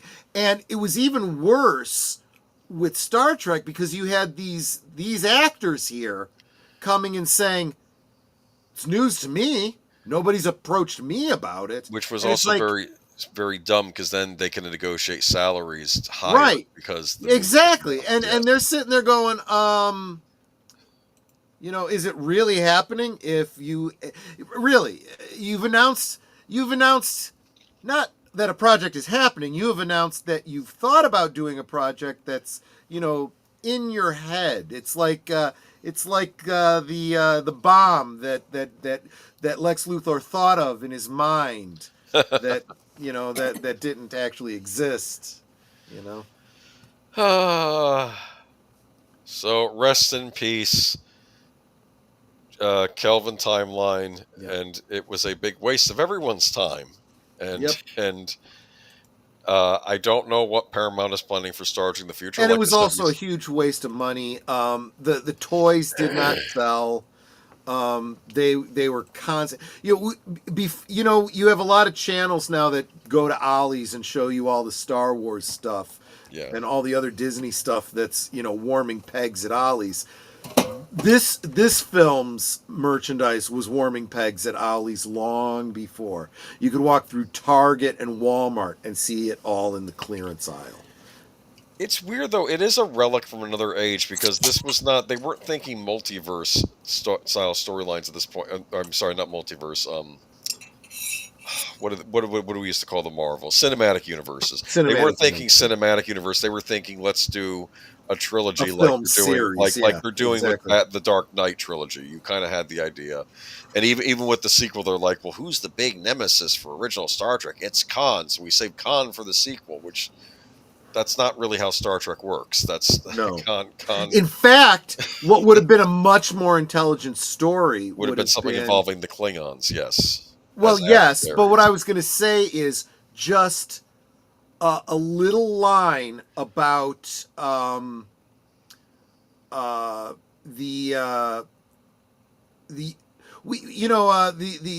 USS, I don't know, Miranda or something, ran across an old DY-100 class ship out near the Mutara Nebula. Yep. Can you believe that? Funny.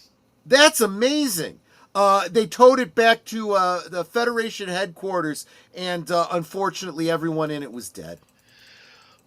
That would have been a great alternate timeline story, and completely avoided all the con crap. Well, here's another thing they could have done. There were other tyrants from the eugenics era that were worse than Khan.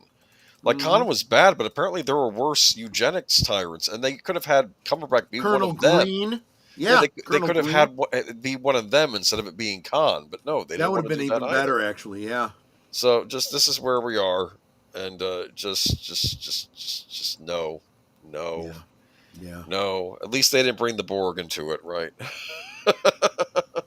Yeah, not overtly. Like I said, there was the implied Borg technology in the Romulan ship, but nothing. Where were they going with this, though? Because this is another problem with them. I have with them doing Star Trek shows in the past. This is the problem with JJ Abrams. He has no plan.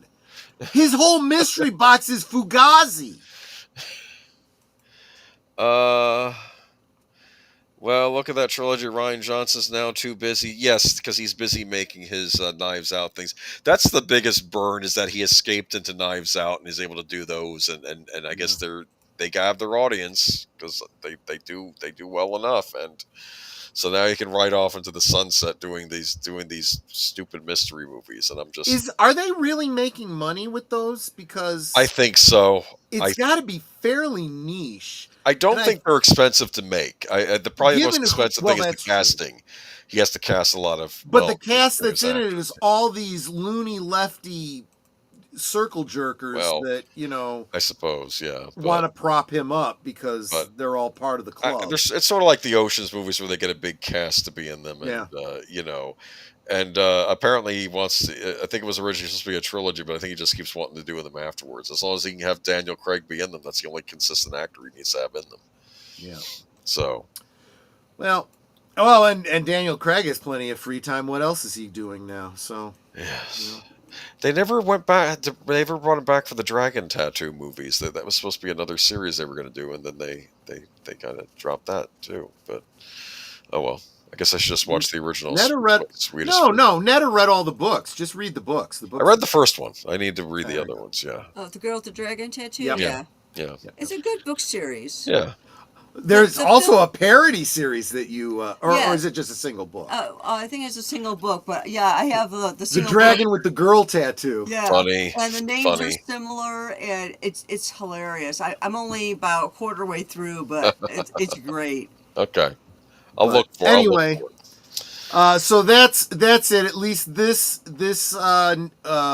long-suffering national nightmare is over.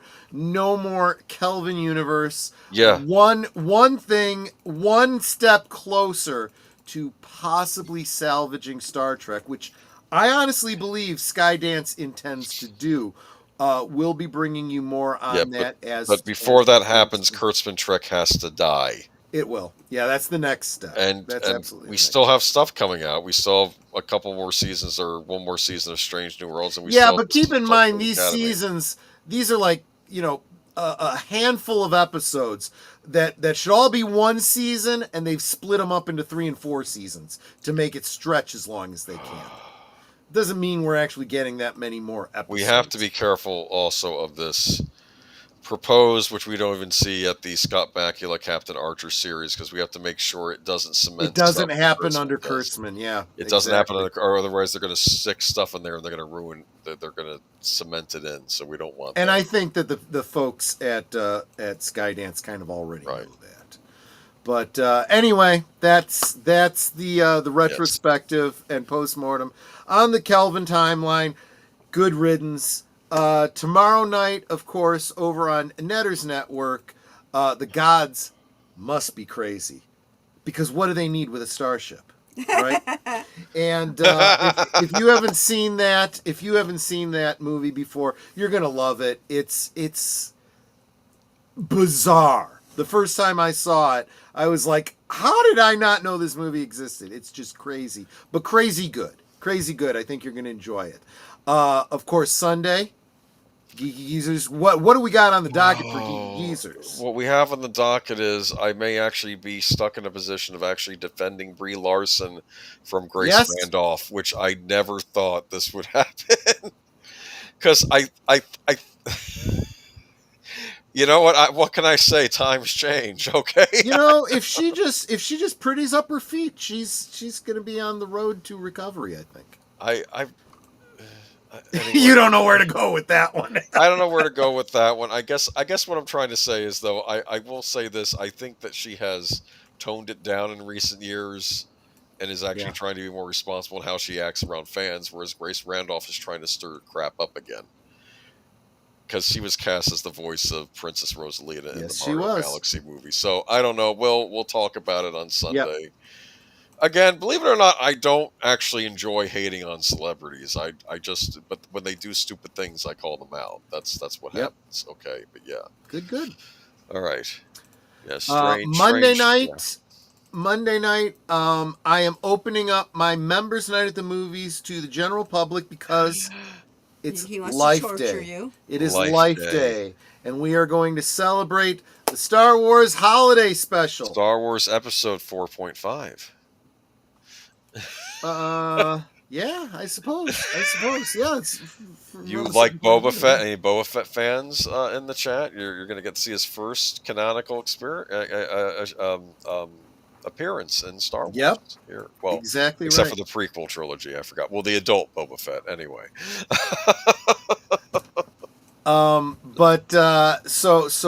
So hopefully you can join me for the Star Wars Holiday Special. Tuesday, the Dancing Men, the Adventures of Sherlock Holmes. I got great responses on the inaugural episode of the Adventures of Sherlock Holmes, so we'll just keep that going. That's Tuesday night. Right. And, of course, Thursday night, Netters Network. Don't know what's going on, but it's always fun hanging out with all of you.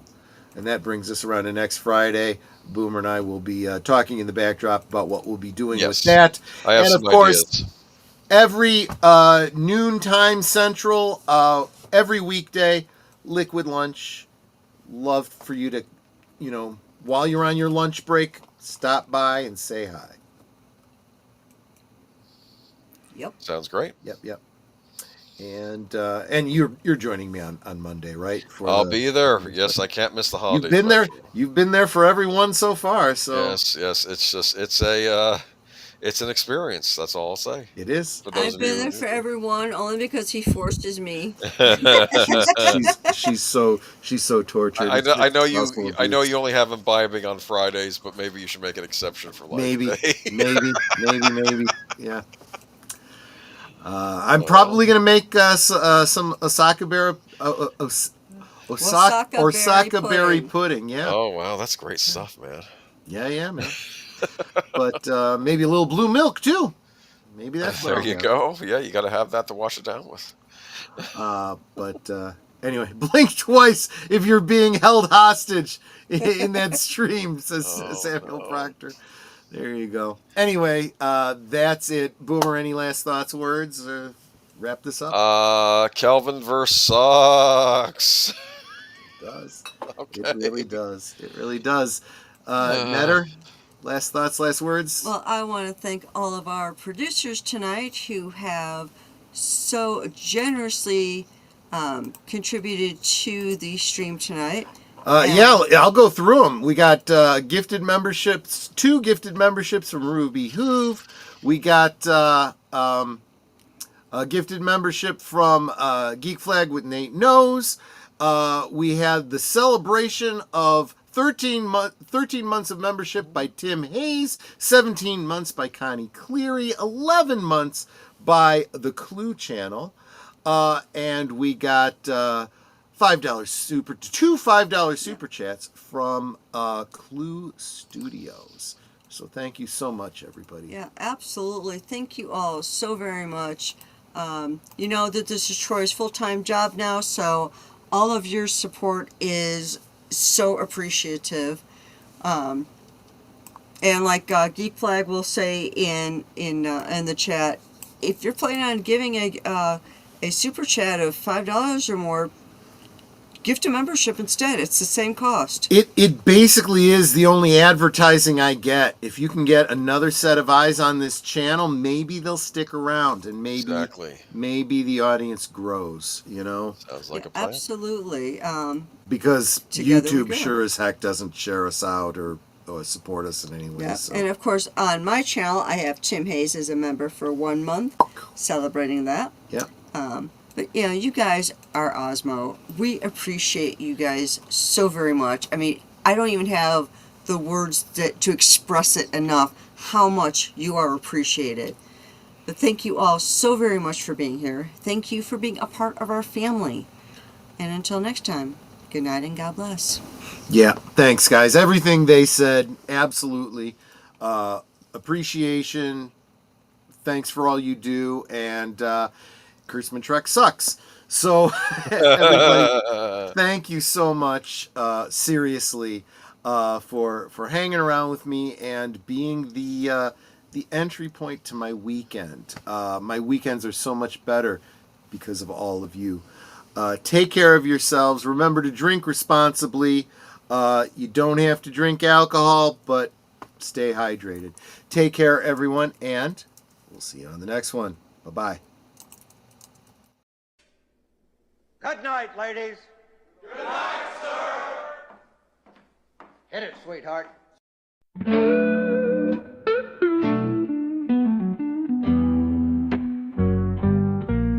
The neon lights are fading, closing time is near. Whispers in the corners, secrets shared sincere. The bartender's polishing the final glass. Time slips away like moving through the grass.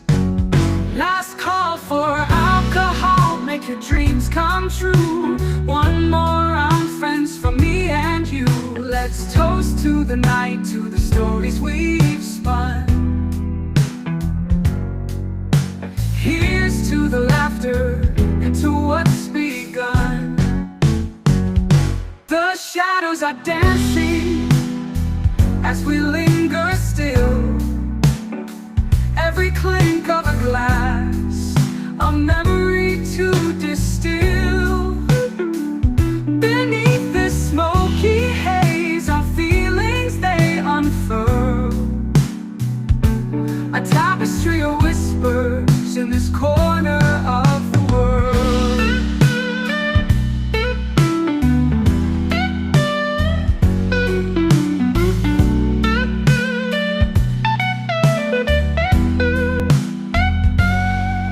The jukebox serenades us with a final tune,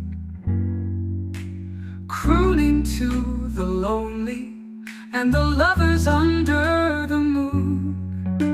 With every soft note, the end draws ever near.